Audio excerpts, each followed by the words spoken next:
अस्सलाम वालेकुम, good morning. कैसे हैं आप सब लोग? ठीक ठाक हैं, मज़े में हैं? भाई मज़े में तो होंगे क्योंकि आ गया है वीकेंड और वीकेंड प्लान करना बड़ा ज़रूरी होता है। और वीकेंड पे क्या कुछ होता है? वीकेंड पे होती है जी मूवीज़, खाने खाबे, आउटिंग और फिर जो आपने पूरा हफ्ता काम किया होता है उसकी थकन आप उतारते सोते हैं। तो बहुत सारे लोग इस तरह से वीकेंड प्लान करते हैं कि भाई हम ऐसा करते हैं कि जल्दी फ्री होके जो है वो पहले सो जाते हैं, नींद पूरी कर लेते हैं, फिर उसके बाद बाकी घर के काम कंपाइल कर लेते हैं और फिर उसके बाद क्या कर लेते हैं, उसके बाद कहीं जाते हैं, आउटडोर मूवी पे जाते हैं। बट इन दी एंड घूम फिर कर सबका फोकस जो होता है वो खाना पीना ही होता है। और जब ये वीकेंड ख़त्म होने लगता है तो फिर टेंशन बढ़ जाती है कि जी अब मंडे को क्या होगा। तो मंडे को क्या होता है? मंडे को ट्रैफिक जैम होता है, मंडे को बहुत सारे काम करने होते हैं, वहीं मंडे को लंच बॉक्स भी रेडी करना होता है।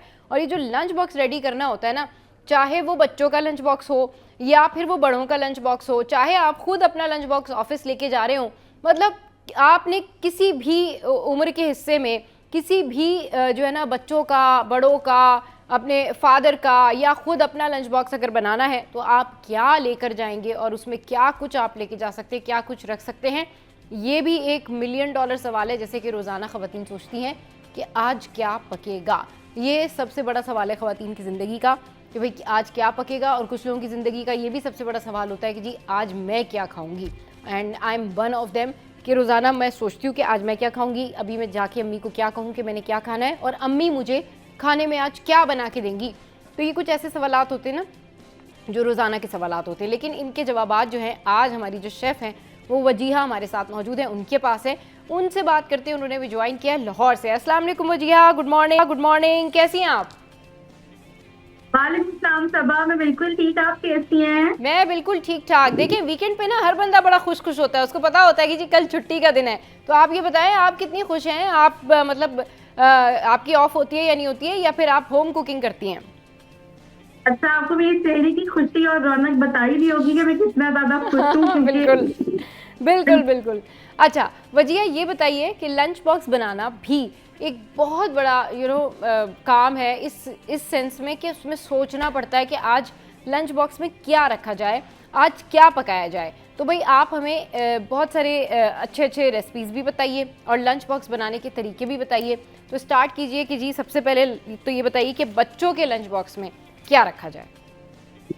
अच्छा सबा, हमारे जो बच्चे हैं ना, बेशक वो कोई भी कैटेगरी के हों, बहुत ज्यादा चूजी हैं और उनको हर दिन क्या, हर 2 घंटे बाद कोई नई चीज चाहिए होती है। ठीक है, और हर कोई कह रहा होता है कि आज मामा बर्गर बना के देना, आज ये बना के देना।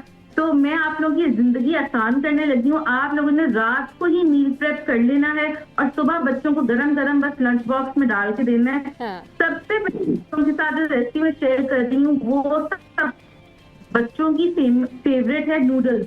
अच्छा। लेकिन नूडल्स को हम एक ट्विस्ट देंगे, नूडल्स कबाब बनाएंगे जो कि बहुत जबरदस्त होते हैं कि आपके मुंह से नहीं उतरेंगे, इतने जबरदस्त होते हैं। अरे वाह, जबरदस्त। बताइए भाई, रेसिपी बताइए नूडल्स की। इससे आपने क्या करना है, आपने 2 नूडल्स के पैकेट लेने हैं जो कि हम लोग बच्चे घर में नूडल्स बना रहे होते हैं। टेस्ट मेकर आपने यूज नहीं करना। हाँ। आपने सिर्फ नूडल्स के पैकेट बॉईल कर लेना है। सही। बॉईल करने के बाद पानी स्ट्रेन करके वो जो हमारे पास नूडल्स का मिक्सचर वो पड़ा हुआ है, वो हमने नूडल्स अलग कर लिए। सही। अब आपने लेनी है 1 अदद गाजर, ठीक। उसको आपने कद्दूकश करना है साइड हाँ। से। ठीक। शिमला मिर्च बिल्कुल बारीक कटी हुई, बंद गोभी तकरीबन आधा कप से जितनी बारीक बारीक कटी हुई, और वो नूडल्स के अंदर ऐड करनी है। और साथ आपने ऐड करना है बॉइल्ड चिकन तकरीबन 1 कप के जितना। अच्छा। उसके बाद सॉसेज एंड स्पाइसेस ऐड करने हैं। सोया सॉस तकरीबन 2 table spoon, chicken 1 teaspoon, black pepper powder 1 teaspoon, सही। नमक पर योर टेस्ट, और 1 अंडा। अच्छा। और स्पून कॉर्नफ्लावर। अच्छी तरीके से सब चीजों को मिक्स करना है। वो हमारा एक लंपी सा मिक्सचर रेडी हो जाएगा। सिर्फ और सिर्फ आपने एक स्पून पकड़ना है, स्पून से आपने ना इतनी इतनी टिक्कियां बनानी है, ऑयल में शैलो फ्राई करना है, गोल्डन ब्राउन हो जाएंगे तो आपने निकाल के एंजॉय करना है। यकीन करें, ये मेरी मामा की रेसिपी है जो बचपन से वो हमें ना खिलाती हुई आ रही हैं। बहुत डिलिशियस होते हैं। सही, बहुत ही डिलीशियस होते हैं और बहुत मजे के भी बनते हैं। अच्छा ये बताइए, ये तो नूडल्स हो गए, इसके अलावा क्या कुछ रखा जा सकता है लंच बॉक्स में? पहले हम बच्चों के लंच बॉक्स की बात करें, फिर उसके बाद अपने अपने लंच बॉक्स की बात करेंगे और बाकी घर वालों के लंच बॉक्स की बात करेंगे कि किसको क्या चीज हम दे सकते हैं। जी जी। अब सबसे पहले बच्चे जो है ना वो आपको तो पता है कि फास्ट फूड बहुत शौक से खाते हैं, उनको हम पराठे तो खिला नहीं सकते लंच बॉक्स में। हाँ। तो मैं आप लोगों को मिनी बर्गर्स की रेसिपी बता रही हूँ। वो 1 बाइट से होगा, बच्चे इजीली खा भी सकेंगे। वो बड़ा बड़ा बर्गर वो मुंह में डाल बहुत मेसी हो जाता है। हाँ। तो आप 2 बर्गर्स मिनी बर्गर्स बच्चों को दे सकते हैं, साथ फ्राइज खा दें। साथ आप फ्रूट लाजमी रखें, कोई भी स्ट्रॉबेरी सीजन में अच्छा। स्ट्रॉबेरी को आप जो है ना चॉकलेट में कोट करके सकते हैं, एंड साथ वो 1-2 स्ट्रॉबेरीज बच्चों को दे दे। फ्रूट भी चला गया, बच्चों की चॉकलेट की क्रेविंग भी खत्म हो गई। और साथ जो है वो चिकन बर्गर रेसिपी बताने लगी हूँ। जी जी बिल्कुल बताएं। तो सबसे पहले हमने क्या करना है, हमने लेने हैं मिनी बर्गर बन। मार्केट में इजीली अवेलेबल, सुपर स्टोर पे अवेलेबल है, हर बेकरी पे अवेलेबल है। मिनी बर्गर बन्स लेने हैं, उनको हमने जरा सा टोस्ट करके रखते हैं। उसके बाद हम लोगों ने लेना बॉइल्ड चिकन, तकरीबन 1 पाव के जितना। हाँ। उसको आपने करना है मोटा मोटा, ठीक है। उस पैन में हम लेंगे तकरीबन 2 टेबल स्पून बटर। बटर से बहुत फ्लेवर आएगा। बटर के अंदर हम एक छोटी साइज का प्याज बिल्कुल बारीक बारीक कटा हुआ, उसको जरा सा करेंगे। जो ही प्याज ट्रांसलूसेंट होगा उसके अंदर बॉइल्ड एंड श्रेडेड चिकन डाल देंगे। साथ हम उसके अंदर साथ ही ऐड करेंगे नमक एज पर योर टेस्ट, काली मिर्चों का powder 1 teaspoon, chicken powder 1 2 table spoon soya sauce, 2 table spoon tomato ketchup और 2 टेबल स्पून या फिर चिकन स्प्रेड। अच्छी तरीके से मिक्स करेंगे। वो हमारा मिक्सचर जो है वो बिल्कुल रेडी। अब हम लोगों को क्या करना है, बर्गर्स की असेंबलिंग करनी है। अगर बच्चों को आइसबर्ग पसंद है तो सबसे पहले हम लोग आइसबर्ग लगा देंगे बर्गर्स में, थोड़ा चिकन स्प्रेड लगा के। अगर बच्चों को लेटस पसंद है, सलाद का पत्ता, तो हम सलाद का पत्ता रखेंगे। उसके ऊपर हम चिकन का मिक्सचर रखेंगे। कोई वेजिटेबल, खीरा पसंद है खीरा रखेंगे, प्याज पसंद है प्याज रखेंगे, ऑलिव पसंद है ऑलिव रखेंगे। एंड बर्गर्स को बंद करके बॉक्स में रख देंगे। साथ फ्राइज बना लेंगे, फ्राइज कॉम्प्लीमेंट करेंगे बर्गर्स को। और स्ट्रॉबेरी कोट जो चॉकलेट है, चॉकलेट कोटेड स्ट्रॉबेरीज वो देके एक ही लंच बॉक्स का उनका मील उन्हें दे देंगे और वो खा के आएंगे, आपको बहुत दुआएं देंगे। वाह वाह भाई, बड़ा जबरदस्त आपने जो है वो लंच बॉक्स के अंदर क्या कुछ रखा जाए ये बनाना सिखाया। अच्छा ये बताएं कि अब हम लोग खुद क्योंकि ऑफिस जाते हैं तो मतलब क्या रखें अपने लंच बॉक्स में, या अगर अम्मी लंच बॉक्स बना के दे रही हैं तो क्या कहें उनको रोजाना, उनकी मुश्किल कैसे आसान की जाए। या अगर आपका भाई ऑफिस जा रहा है, किसी का भी भाई ऑफिस जा रहा है, तो वो अपने भाई को क्या दे लंच बॉक्स में, फादर को क्या दे लंच बॉक्स में। ज़रा बड़ों के लंच बॉक्स के बारे में बात करते हैं कि उनके लंच बॉक्स में क्या कुछ होना चाहिए जो हेल्दी भी हो, उनके काम भी आ जाए। अब जैसे ऐसे भी बहुत सारे लोग होते हैं जो कि ऑफिस के अलावा आपने देखा होगा मार्केट्स में काम करते हैं, मॉल्स में काम करते हैं, जो दुकानदार होते हैं या जो मतलब कपड़ों के शोबे से वाबस्ता लोग होते हैं, क्लोथिंग का जिनका बिजनेस होता है, जिनका सलून होता है, या जिनके दीगर जो है ना वो काम काज होते हैं, वर्कशॉप्स होते हैं, ऑल दैट, वो सब अपने लंच बॉक्स में क्या लेके जाएं भजिया? अच्छा सबा, सबसे पहले ना आपने अनहेल्दी कोई चीज नहीं लेके जानी। देखिए सालन तो देखिए होता ही है, आपने कोई घर में बना हुआ है, 2 रोटियां पकड़ ली, साथ आपने अपने टिफिन में 1 डब्बा वो बना लिया। हाँ। अब ना बाजार का, क्योंकि रोजाना की बेसिस पे अगर आप खाना चाहें तो 1-2 दिन खा सकते हैं बाजार का, लेकिन रोजाना बाजार का खाना बिल्कुल भी ऑफिस में नहीं खाया जाता। कुछ लोग ऑर्डर करते हैं कि कभी कुछ मंगा रहे होते हैं, कभी कुछ मंगा रहे होते हैं, लेकिन जो घर का बना हुआ खाना है ना वो लाजमी आपने अपने टिफिन एक बना लेना है, उसको लेके जाना है। अब उसमें सालन हो गया, रात का बचा हुआ, कोई बात नहीं, आप वो ले जाए। अच्छा। लेकिन ना अपने एपेटाइट को फुल रखने के लिए, अपने गट को क्लीन रखने के लिए आप ना बहुत जरूरी है कि आप ना रेड किडनी बीन्स की सैलेड, एक तो आपको फुलफिलिंग भी रखेगी बहुत देर तक। डाइट कॉन्शियस लोग भी बहुत इजीली इसको इस्तेमाल कर सकते हैं। और उसके बाद जो है आप लोग कबाब लेके जा सकते हैं, चिकन के कबाब बनवा लें, केचप के साथ वो एंजॉय कर लें, लेकिन सालन ले जाएं, रोटी ले जाएं। लेकिन जो रेड किडनी बीन्स की सैलेड है ना, वो मेरे भाई ना बेसिकली जब ऑफिस जाते हैं ना तो रोजाना मामा उनका ना लंच जो है ना वो प्रिपेयर कर रही होती हैं। सही। वो क्या होता है, बॉक्सेस का एक टिफिन है उनके पास, एक में उन्होंने रात का बचा हुआ कोई भी खाना है, रोटी है वो रख दी। हाँ। एक में उन्होंने रायता बना के रखना है ताकि जब प्यास ना लगे और तकलीफ भी पहुंचती रहे। हाँ। रायते से वो घिए का रायता हो गया, बेशक वो बैंगन का रायता हो गया, बेशक वो का रायता हो गया। रायता आप सप्लीमेंट लाजमी करना चाहिए अपने लंच में, क्योंकि लंच दोपहर को सारा होता है, तो दोपहर का रायता आपने ना लाजमी लेना है, और साथ सैलेड आपने प्रॉपरली लेनी होती है, ताकि ना आप थ्रू आउट शाम तक ना अपना अच्छा वजिया, अगर आप अपने लंच बॉक्स में, हाँ अच्छा वजिया, अगर आज आप अपने लंच बॉक्स में नहीं सालन लेके जाना चाह रहे, रोटी नहीं लेके जाना चाह रहे, सिर्फ आप सैलेड के साथ कुछ बॉइल्ड चिकन या कुछ सैलेड के साथ आप दही या इस तरह का कोई कम्बिनेशन लेके जाना चाह रहे हैं, जो कि आप इजीली मतलब बॉक्स खोलें और डिस्पोजेबल तरीके से आप खा लें, आपको प्रॉब्लम नहीं हो। वरना यूजुअली ये होता है कि चले जो मर्द होते हैं वो तो फिर भी एक जगह पर किसी जगह पर बैठकर अपना लंच बॉक्स खोल के आराम से फिर वो रोटी सालन वगैरह सब रख के खा रहे होते हैं, बट फीमेल्स के पास अगर वो मीडिया से हैं या फिर वो बहुत इस तरह के बिजनेस से है, जैसे उनका क्लोथिंग का बिजनेस है, चलते फिरते बहुत सारे क्लाइंट्स हैं और बिजी हैं, और उनको डिस्पोजेबल टाइप का जो है ना वो कुछ खाना है, तो वो सैलेड के साथ चिकन बॉईल कर लेती हैं, या डिफरेंट उनके तरीके होते हैं, वो जल्दी जल्दी चमचे से खा रही होती हैं, 2-3 उन्होंने बाइट्स लिए, फिर थोड़ा रुक गए, फिर थोड़ा खा लिया। तो उसके लिए परफेक्ट लंच बॉक्स में क्या चीज़ें रखें जो कि डिस्पोजेबल भी हों, मतलब बहुत ज़्यादा उनको हर्डल ना हो, वो गाड़ी में भी वो खा लें, या फिर चलते फिरते भी अगर वो कहीं रखती हैं साइड पर अपना लंच बॉक्स तो निकाल के बैग से खा लें, क्या चीज़ हो सकती है वो, क्या फूड हो सकता है? ये बहुत अच्छी आपने बहुत अच्छी बात की है, क्योंकि सालन स्पिल होता है, ज्यादातर मर्द लोग जो है ना वो सालन आराम से बैठ के खा रहे होते हैं, उनके पास पूरा टेबल से खा रहे होते हैं। ये बात आपने बहुत अच्छी है कि जो फीमेल्स होती है ना, एक तो वो डाइट कॉन्शियस भी, दूसरा ये होता है कि वो इतने लोगों में बैठ के वो सालन रोटी नहीं खा पाती। तो सैलेड के साथ हम लोग जो है ना बहुत अच्छा ग्रिल्ड चिकन सैंडविच, जिसमें चिकन सैंडविच हो गया, बीफ सैंडविच हो गया, बीफ कबाब होता है, ग्रिल्ड सैंडविच हम लोग करते हैं, जो कि ऑन द गो है, बस आपने उसको खाना है एंड आपके हाथ भी गंदे नहीं होंगे, ठीक है। और जो है आप जो बॉक्स है वो बाद में आप डिस्कार्ड करने बेशक ग्रिल्ड सैंडविच ले लें, ठीक है। उसके बाद तो जो है वो 2 चिकन के कबाब, प्रोटीन की पूरी आपको चाहिए होती है। प्रोटीन ना आपकी, वो कहते हैं ना कि अगर जैसे कोई डाइट कॉन्शियस लोग हैं तो कहते हैं कि प्रोटीन ही प्रोटीन को काटता है, तो प्रोटीन जितना आपका वेट लॉस भी होगा। तो आप 2 कप सकते हैं, जो कि आपने सिर्फ फोक की मदद से केचप के साथ लगा के खाने हैं, बेशक रायते के साथ, सैलेड के साथ खाने। उसके बाद जो है आप जो है वो किसी भी किस्म का कटलेट लेके जा सकते हैं। उसके बाद आप इतनी एक जबरदस्त रेसिपी आप लोग को बताने लगी जो कि है ब्रेड पिज्जा।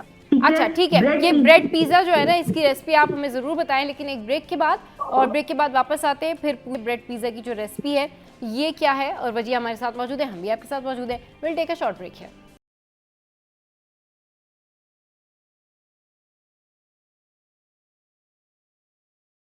Welcome back. तो भाई बात हो रही है लंच बॉक्स के हवाले से कि लंच बॉक्स में क्या कुछ रखा जा सकता है, स्पेशली फीमेल्स जो कि हर जगह बैठ के सालन रोटी तो नहीं खा सकती हैं, कुछ डिस्पोजेबल उनको चाहिए होता है लेकिन हेल्दी भी हो। तो लंच बॉक्स में ब्रेड पिज़्ज़ा अगर आप लेके जा रहे हैं तो ब्रेड पिज़्ज़ा बनाने की क्या रेसिपी है, ये हम वजिया से पूछते हैं। जी वजिया, कंटिन्यू कीजिए।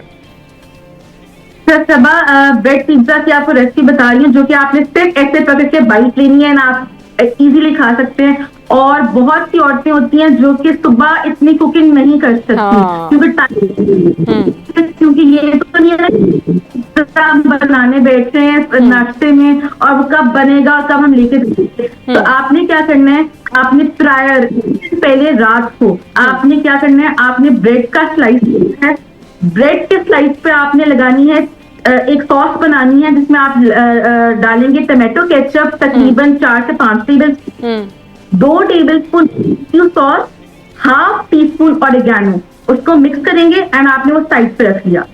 उसके बाद हम एक टिक्का बनाएंगे, जो कि आप लोग रेडीमेड चिकन टिक्का सकते हैं, मार्केट में इजीली अवेलेबल है अगर आपको रेडीली चीज चाहिए तो, वरना आप चिकन टिक्का घर में बना के स्टोर कर दें फ्रीजर में, जब आपको चाहिए आप ब्रेड पिज्जा में निकाल के बस माइक्रोवेव करें एंड उसके बाद जो है ना आप उसको उसकी असेंबलिंग कर दें, ठीक है। हम चिकन टिक्का चंक्स, उसके लिए हमें चाहिए चिकन तकरीबन छोटी बोटी, बिल्कुल छोटी बोटी, तकरीबन आधा किलो। सही। इसको हम मैरिनेट करेंगे 2 टेबलस्पून दही से, और तकरीबन 4 टेबल टिक्का मसाला, ठीक है। अच्छी तरीके से मिक्स करेंगे, तो जो है हम लोग थोड़ा सा ऑयल डाल के भून लेंगे, ठीक। जब ये भुन जाएगा तो टिक्का का मिक्सचर बिल्कुल रेडी है। अब आपने फ्रिज में रख देना है। सुबह आपने उठना है, आपने ब्रेड का स्लाइस लेना है, उसके ऊपर आपने वो जो सॉस हमने बनाई थी वो सॉस लगानी है।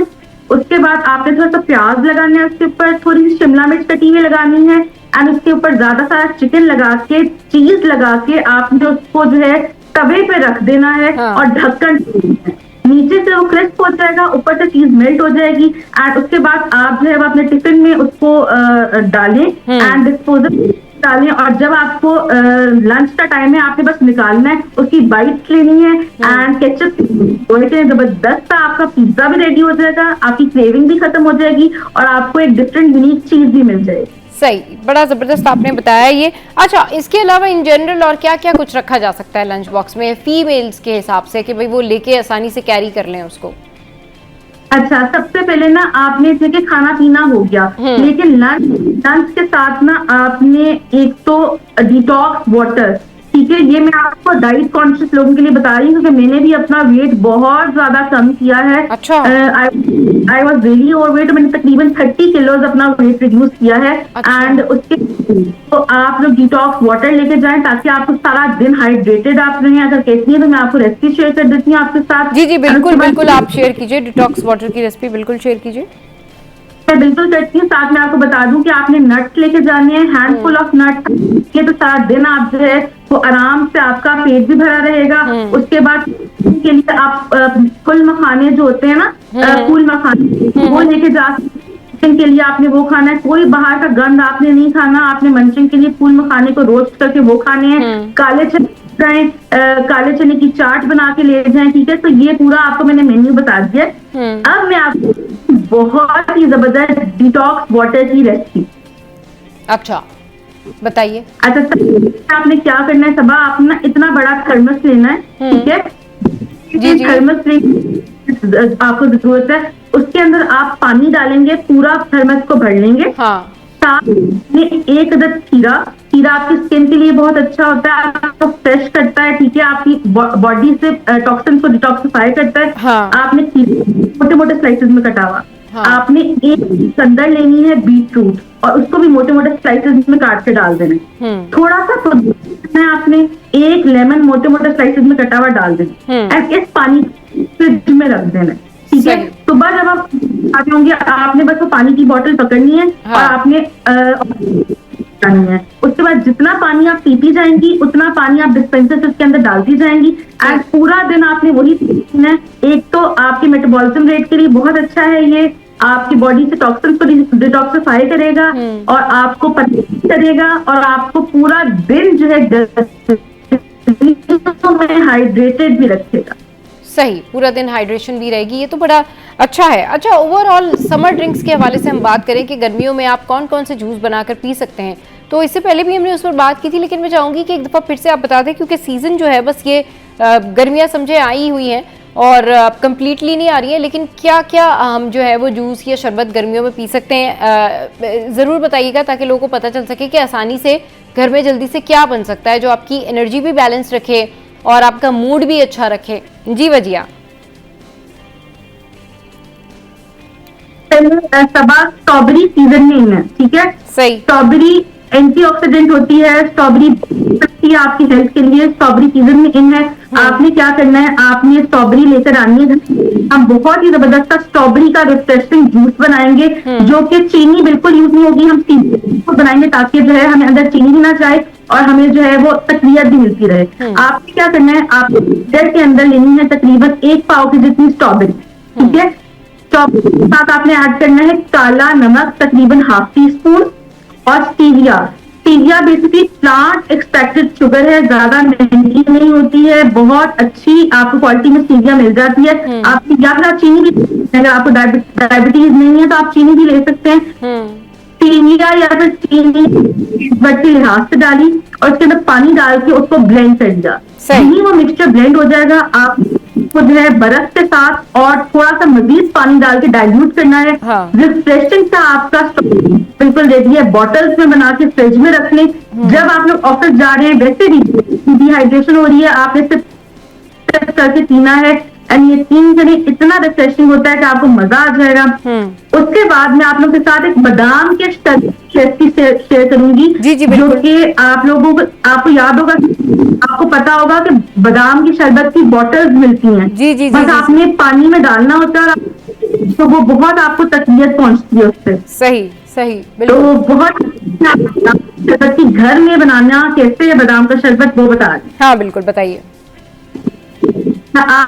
आपने लेने हैं तकरीबन आधा किलो बादाम, क्योंकि हमने बॉटल्स बना के रख लेनी है, पूरा समर हम इसको एंजॉय कर सकते हैं। ठीक। आपने आधा किलो बादाम ठीक। उसमें भिगो देना है ओवरनाइट। उसके बाद नेक्स्ट डे आपने इसका उतारना है और उसको जरा सा पानी डाल के में ग्राइंड कर लेना है। बादाम का दाना नहीं होना चाहिए, पेस्टी फॉर्म में बादाम जो है वो पेस्ट बन जाना चाहिए। उसके बाद आपने क्या करना है, एक पैन में आप लेंगे तकरीबन 2 कप से जितनी चीनी, ठीक। और 1.5 कप से जितना पानी, और उसको बॉईल करेंगे। चीनी का जो शीरा है ना, वो चिपचिपाहट आपको लगेगी और शीरा बन जाए। सही। जब वो शीरा बन जाएगा, उसके अंदर गरम गरम में ना बादाम का पेस्ट डाल देना। ठीक। उसको जल्दी से विस्क करना है। एंड इलायची का पाउडर है तकरीबन 1 टीस्पून, हाँ। और 1 टीस्पून से थोड़ा सा कम बादाम का रोगने बादाम, ठीक है, बादाम का एसेंस, और वो आपने ठंडा करके की मदद से बॉटल्स में डाल के रख लेना है। तो कंडेंस आपका बादाम का शरबत सेट हो जाएगा। पानी में डालें, एंजॉय करें, बर्फ डालें, एंड तो मजा आता है। सही। अच्छा, इस मौसम में ना मीठा खाने का भी बड़ा दिल करता है, और अगर हम लंच बॉक्स की बात करें ना, तो उसमें जाहिर है आप खीर लेके जाते हैं तो भी आपको ये होता है कि नहीं, पता नहीं वो आप मैनेज कर सकते हैं नहीं कर सकते हैं। तो लंच बॉक्स में कौन सा मीठा जो है वो रख के ले जाएं जो डिस्पोजेबल भी हो, जिससे आपको प्रॉब्लम भी नहीं हो, जिसका ये भी ना हो कि जी वो गिर जाएगा। जस्ट लाइक कस्टर्ड है, तो वो अगर मूव होता है लंच बॉक्स तो वो गिर जाएगा। तो क्या चीज़ लंच बॉक्स में मीठे के तौर पे लेके जा सकते हैं? बस क्योंकि हमारे पास उस वक्त हमारा ऑफिस टाइम में या किसी भी जगह पे हमारे पास इतना टाइम नहीं होता कि हम खाने के बाद पूरा पूरा मीठा खा रहे हो। हाँ। तो हमारे पास हैंडी चीज होनी चाहिए। Exactly. हमारी क्रेविंग को भी खाने के बाद हम मीठे की तलब होती है। बिल्कुल। तो क्रेविंग हो जाए तो आपको ना मैं बहुत ही जबरदस्त एक एनर्जी बार बता रही हूँ, जो कि बच्चे से लेकर बड़े तक बहुत शौक, उसमें नट्स होंगे, उसमें डोला बार आप समझ लें एक तरह का। हाँ। वो आपको एनर्जी देगी। हमें वो चीजें खानी है, क्योंकि हम बाहर जाते हैं तो हमें वो चीजें खानी है जो हमें एनर्जी दे।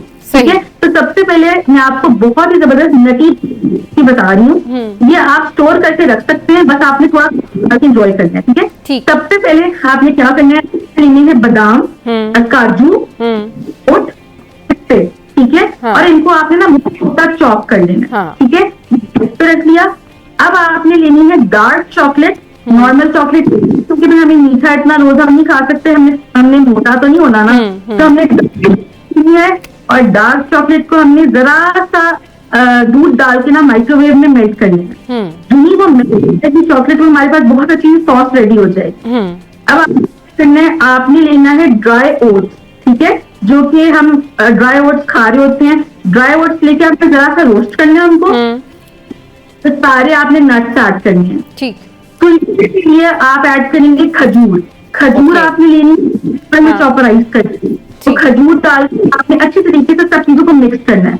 सही। मिक्स करने करके आपने ना एक लोफ सा बना लेना है। राइट। लोफ बना और आपने उसको चॉकलेट में कोट करना है और उसको 2 से 3 घंटे फ्रिज में रख देना है। इतनी शानदार आपकी नटी बार रेडी होगी, आपकी क्रेविंग्स खत्म होगी, नट की वजह से आपको ताकत मिलेगी। हाँ। और थ्रू आउट आप लोग एनर्जी में रहेंगे। चलें जी, ये तो बड़ी अच्छी जो है वो रेसिपीज आज आपने शेयर की हैं, लंच बॉक्स से रिलेटेड भी, और इन जनरल आपने मशरूबात के हवाले से भी बताया कि गर्मियों में कौन कौन सी चीज़ें जो हैं वो आप लोग यूज़ कर सकते हैं। तो जी बहुत शुक्रिया वजिया, आपने अपना कीमती वक्त हमारे शो के लिए निकाला, और लाहौर से वजिया हमारे साथ मौजूद थी और हमारी बहुत अच्छी शेफ़ हैं वजिया। चलिए जी, शो में यहाँ वक्त तो एक ब्रेक का, ब्रेक के बाद वापस आएंगे तो फिर आपको बताएंगे कि आप कराची से स्कर्दू या कराची से नारायण का खान कितने पैसों में कब जा सकते हैं, और कौन सा वो टाइम होता है जो कि छुट्टियों में आप वहाँ पर जाएं और एंजॉय करें। वहाँ पर सस्ते पैकेजेस कौन से होते हैं, सस्ते होटल्स कौन से होते हैं, किस तरह से आपकी जो जर्नी है, आपकी जो वेकेशंस है वो यादगार हो सकती हैं कम बजट में। ये जानेंगे छोटे से ब्रेक के बाद।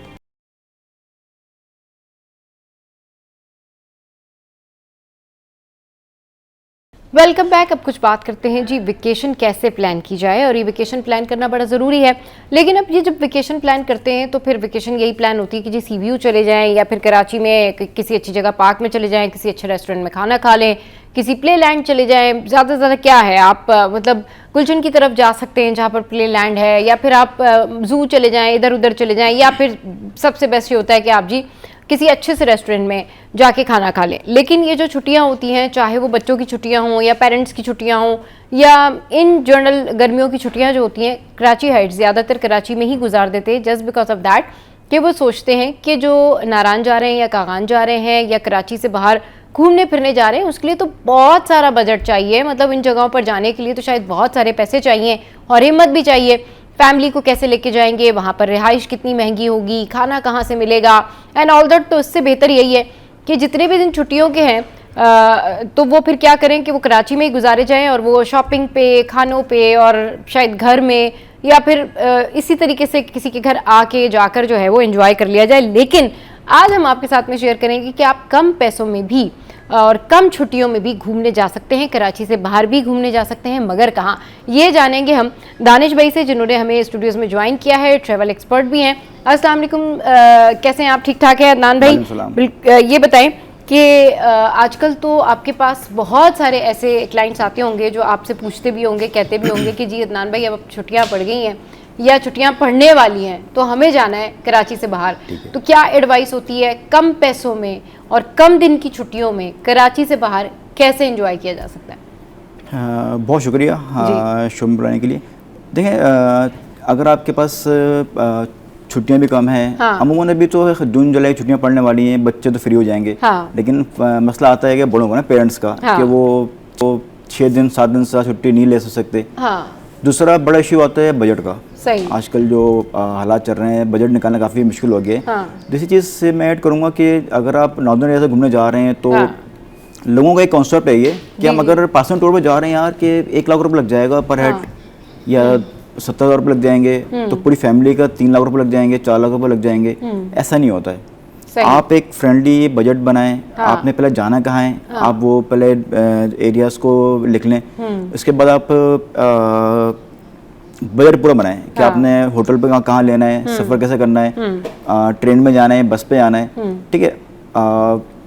6 दिन का टूर अगर आप लगा लेते हैं अगर आप, तो फॉर दी फ्रेंडली बजट आप 35 to 40 पर हेड पे आप 6 दिन का टूर ले सकते हैं, जिसमें से आप इस्लामाबाद, नारायण काहान और मरी वापसी में दोबारा इस्लामाबाद आ सकते हैं। सही, ठीक है। इससे पहले भी आप अगर आप जाएं तो आप सबसे पहले वेदर अपडेट ले लें कि मौसम कैसा है, मौसम फ्रेंडली है या बारिश होने वाली है, तेज़ बारिश होने वाली है या बर्फ़ होने वाली है। क्योंकि अभी तक मैंने कल तक जो रिपोर्ट ली थी तो हमारा जो नॉर्दर्न एरिया नारायण काहान है वो भी तक बंद है ना, बर्फ़ की वजह से। तो हो सकता है कि वो मई के फर्स्ट वीक में वो खुले। तो आप पहले वेदर अपडेट लें, आप एक फ्रेंडली पर बजट बनाएं, उसके बाद फिर आप घूम सकते हैं। सही, मतलब आपने एक अपना पूरा बजट डिसाइड करना है, आपने अपना बजट बनाना है और उसके बाद फिर आप जा सकते हैं और फिर घूम फिर सकते हैं। अच्छा, अब जो लोग ये कहते हैं जी पैसे कम है और फैमिली के साथ जाना, कराची से बाहर जाना, तो उनके लिए इनिशियली बताइए कि भाई अगर किसी के पास 50,000 का बजट है या किसी के पास 25,000 का बजट है, 4 लोगों ने कराची से बाहर घूमने जाना है, तो उसमें चले आप जो ट्रेन का किराया है या जो ट्रेवल मतलब जो टिकटिंग है, यानी अगर वो प्लेन से जा रहे हैं वो है, वो आप निकाल दें, बट टोटल 25,000 लेके वो जा रहे हैं, तो वो कहाँ जाएं, कराची से कहाँ घूम के आएँ बाहर वो?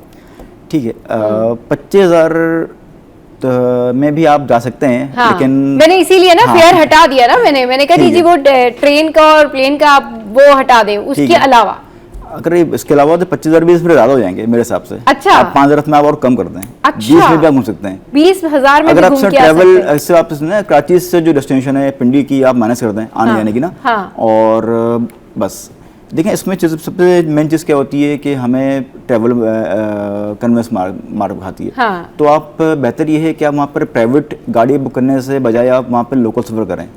लोकल वैगन्स हैं, लोकल एसी कोस्टर्स हैं। मिसाल के तौर पे अगर हम एक जगह से हम पिंडी से मरी आ रहे हैं और हमने अगर पूरी गाड़ी बुक की है तो गाड़ी वाला हमसे 5,000 या 6,000 रुपये लेगा, अभी बता रहा हूँ। अगर हम वहीं आप लोकल पे जाते हैं तो हमारे मुश्किल से हम 4 बंदों के 1500-1800 रुपये लगेंगे। सही। तो एक 3000 रुपये यहाँ सेविंग हुई।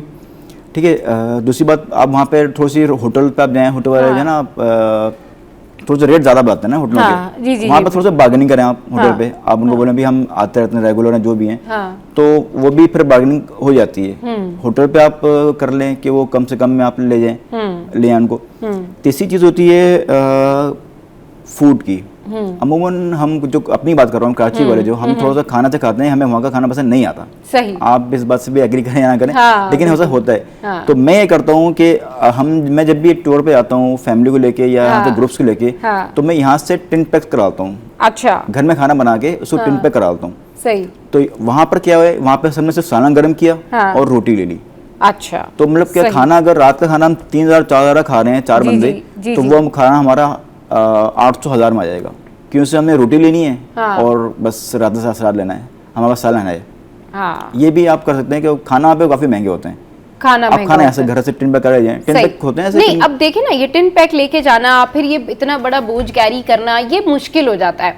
लेकिन आसान हल, आसान तरीका क्या है कि कराची से आपने जाना है घूमने के लिए, अब आप किसी एक डेस्टिनेशन को चूज करते हैं कि मैंने वहाँ घूमने जाना है। कौन सी डेस्टिनेशन है जहाँ आप कम पैसों में जा सकते हैं, कम दिन के लिए जा सकते हैं, और क्या क्या जगह हैं जो आप एक्सप्लोर कर सकते हैं, एंजॉय कर सकते हैं। जस्ट लाइक कराची से स्कर्दू कोई जा रहा है सिर्फ, वो कैसे जाए, क्या बजटिंग होगी, क्या कॉस्ट आएगी, कितने दिन रुके, वहाँ पर क्या क्या डेस्टिनेशन है, ये बताइए। स्कर्दू तो खैर बहुत दूर हो जाएगा और आप कम दिन में वहाँ पे घूम नहीं सकते। अगर आप वही ना, मतलब 1 बाय 1 करके बताते जाए ना, चले स्कर्दू से स्टार्ट करते हैं। अगर आप कराची से आप जा रहे हैं, आपका दिन कम है, तो आप सबके बेस्ट ऑप्शन है इस्लामाबाद और मरी है। इस्लामाबाद और मरी। इस्लामाबाद में आप पहले इस्लामाबाद घूम लें, इसमें फैसल मस्जिद है और दामने को है और शारदा एक जगह है, वाटरफॉल है वहाँ पर। वहाँ से फिर आप नेक्स्ट डे आप मरी चले जाएं। मरी में आप 3 दिन घूम लें, मान रोड है, न्यू मरी है, पटियाटिया है और अयूबिया है, नथिया गली, चांगला गली, ये आप घूम लें। तो ये आप 6 दिन में आप कवर कर सकते हैं। वापसी आप फिर आप मरिया के मान रोड घूम लें, ठीक है, वापसी फिर आप पिंडी हैं और वापस कराची आ जाएं। अगर आपके पास दिन ज़्यादा हैं, 10 दिन तक अगर हैं या 8 दिन भी अगर हैं, तो फिर आप इस्लामाबाद से आप चले जाए नारंग खान। वहाँ पे झील सफ़र मुल्क है, बट्टा कुंडी है, लुलसो झील है, ठीक है, प्यारा झील है, वो आप कवर करें। वापसी में आप आ जाए चुगरान शरीफ है, फिर वापसी में फिर आपके पास 1 दिन बच जाएगा अगर आप 8 दिन के लिए निकल रहे हैं तो। अब लास्ट में वापसी में आप मरी टच कर लें, क्योंकि मरी एक अच्छी जगह है, माल रोड वगैरह जो है ना, शॉपिंग वगैरह के हवाले से बहुत अच्छा है, इकोनॉमिकल भी है। और नेक्स्ट डे फिर आप वापस इस्लामाबाद आ जाएं, क्योंकि हमने वापसी कराची आने के लिए इस्लामाबाद ही आना पड़ता है अगर आप ट्रेन में आ रहे हैं तो। सही। तो अच्छा, तो मतलब खर्चा कितना आएगा इसमें? अगर आप यहाँ से सिर्फ मरी आप जा रही हैं, तो मरी अगर आपसे आपने कहा ना कि आप ट्रेन का एक्सपेंस निकाल दें, तो आप 20 से 22 हज़ार पर हेड पर आप आराम से घूम कर सकते हैं 6 दिन में। 6 दिन में घूम के आ सकते हैं इजीली। सही। चलिए, ये तो बड़ी अच्छी बात है कि कम पैसों में भी जाया जा सकता है। अच्छा, ये बताएं कि इसके अलावा और कौन कौन सी डेस्टिनेशन है? कराची से स्कर्दू जाने का कितना खर्चा आ जाता है? कराची से स्कर्दू का अभी तो मैं आपको बताऊँ कि अभी तो तकरीबन आपको 10 से 12 दिन लग जाएंगे आने जाने में, क्योंकि 10 से 12 दिन लग गए। खर्चा कितना आएगा? वो थोड़ा सा एक्सपेंसिव हो जाता है क्योंकि वो दूर है, मतलब उसमें कम से कम पर हेड आपको 50 to 60,000 पड़ जाएगा पर हेड जी। मतलब अगर 2 लोग जा रहे हैं तो उनका खर्चा लाख रुपए आएगा 10 से 12 दिन का। 10 से 12 दिन का मतलब उसमें फ्लाइट भी शामिल है? नहीं, फ्लाइट के ये आपको बता रहा हूँ मैं इस्लामाबाद से ना। हाँ, इस्लामाबाद नहीं, मैं तो आपको कराची से स्कर्दू जाने का पूछ रही हूँ कि अगर आप कराची से स्कर्दू जाते हैं तो कितना खर्चा आ जाएगा? इसमें तो आप अगर फ्लाइट कर आप निकाल लें अगर, और फिर भी आप जाएंगे, ऐसा ही मसला ये आपको ट्रेन में जाना पड़ेगा इस्लामाबाद से फिर आपको कन्वेंस लेनी पड़ेगी। अगर आप बाय एयर जा रहे हैं तो आप टिकट निकाल के भी आप तकरीबन आपको 40,000 पर हेड आएगा। 40,000 इसमें आप 6 से 7 दिन अगर आप बाय एयर, एक बंदे का टिकट के पैसे निकाल के 40-50 हज़ार रुपए खर्चा आता है स्कर्दू जाने का। सही। लेकिन इसमें ये कि अगर आप बाय एयर जा रही हैं तो फिर तो आप 2 से 2.5 घंटे में आप स्कर्दू होंगी, तो फिर तो आप 6 दिन में भी आराम से घूम सकती हैं यहाँ पर। हाँ, बाय एयर कही ना कि अगर बाय एयर 6 दिन फिर आप आपके इनफ हैं वहाँ पे। आप स्कर्दू आप स्कर्दू है, गिलगित है और स्कर्दू में क्या कुछ है अभी नया, क्या बनाया हुआ उन्होंने स्कर्दू में? क्योंकि बहुत सारे लोग हमसे स्कर्दू के बारे में पूछते हैं, स्कर्दू जाना चाहते हैं। शिंगले रिजॉर्ट है, बहुत खूबसूरत है। अच्छा। और भी वहाँ पर अच्छे वाटरफॉल्स वगैरह भी अच्छे हैं और खूबसूरत जगह हैं अच्छी काफ़ी। अच्छा। और खाना पीना एक्सपेंसिव है वहाँ पर? वहाँ पे भी बस नॉर्मल है, इतना ज़्यादा एक्सपेंसिव नहीं है, आप मतलब सही अफोर्ड कर सकते हैं। अच्छा, नॉर्मल है, ज़्यादा मतलब वैसे। स्कर्दू आप जाएँ तो आप शिंगला रिजॉर्ट लाजमी जाएँ, बहुत खूबसूरत, बहुत अच्छी जगह है। अच्छा। स्कर्दू के अलावा अगर आप बस थोड़ा टाइम ज़्यादा है तो आप हुंजा चली हैं। हुंजा में फिर ये है कि आगे आप फिर आप जा सकते हैं चाइना बॉर्डर तक। हाँ, अच्छा, खुंजराब तक ना, फिर सही। उसमें आपको तकरीबन हुंजा से तकरीबन लगते हैं 4 से 5 घंटे ना। अच्छा, खुंजराब चाइना बॉर्डर, वहाँ वो भी बहुत अच्छी जगह है, वो भी अच्छा है, हुंजा। सही, वो भी बेहतर है। But what do you prefer Karachi Heights को कि जल्दी जल्दी कहाँ घूम के आ सकते हैं, कौन सी ऐसी जगह है? पिंडी आपने बता दिया, मरी बता दिया, इसके अलावा इस्लामाबाद हो गया, इसके अलावा कोई और जगह है? अगर आपने जन्नत देखनी है तो फिर आप कश्मीर चलिए हैं। कश्मीर कराची से कश्मीर जो है बात वो ये ना कि कम दिनों में और फिर हो जाता कितने है। दिन का देखें, trip है? होता ये है कि आप, वही मैं बता रहा हूँ कि अब यहाँ से आप इस्लामाबाद जाएं, हाँ, इस्लामाबाद से फिर आप वहाँ से एक कोस्टर निकलती है हर 1 घंटे बाद ना, जो आपको जाती है मुजफ्फराबाद। या आप मुजफ्फराबाद नहीं जाना, आपने डायरेक्ट जाना नीलम, तो आप डायरेक्ट नीलम की कोस्टर कर लें, मुकाम पे पहुँच जाएं। वो आपका सफ़र मुश्किल से 8 घंटे का है, पिंडी से 8 से 9 घंटे का। आप वहाँ पहुँच गए, कश्मीर आप इंटर हो गए, वहाँ पे आपने 3 दिन लगा दिए, ठीक है। वहाँ पर अपर नीलम है और कुंड शाही वाटरफॉल है, ठीक है, और इसके अलावा केल है, अड़ंग केल है, बाबुन वैली है, बहुत खूबसूरत है बाबुन वैली। इसके अलावा रत्तीगली झील है, पतलियाँ झील है। तो यहाँ पे अगर ये एक झील में एक जगह आने के लिए आपको 1 दिन लगेगा। 3 दिन आपने वहाँ स्टे किया, बाबुन वैली घूम लिया आपने, रत्तीगली घूम ली और पतलियाँ झील घूम ली आपने। ये पतलियाँ झील आप मैनेज करके आप कुंड शाही वाटरफॉल और अपर नीलम घूम लें, 3 दिन में हो जाएगा ये। सही, ये सब 3 दिन में हो जाएगा और ये आप जल्दी जल्दी घूम फिर भी सकते हैं।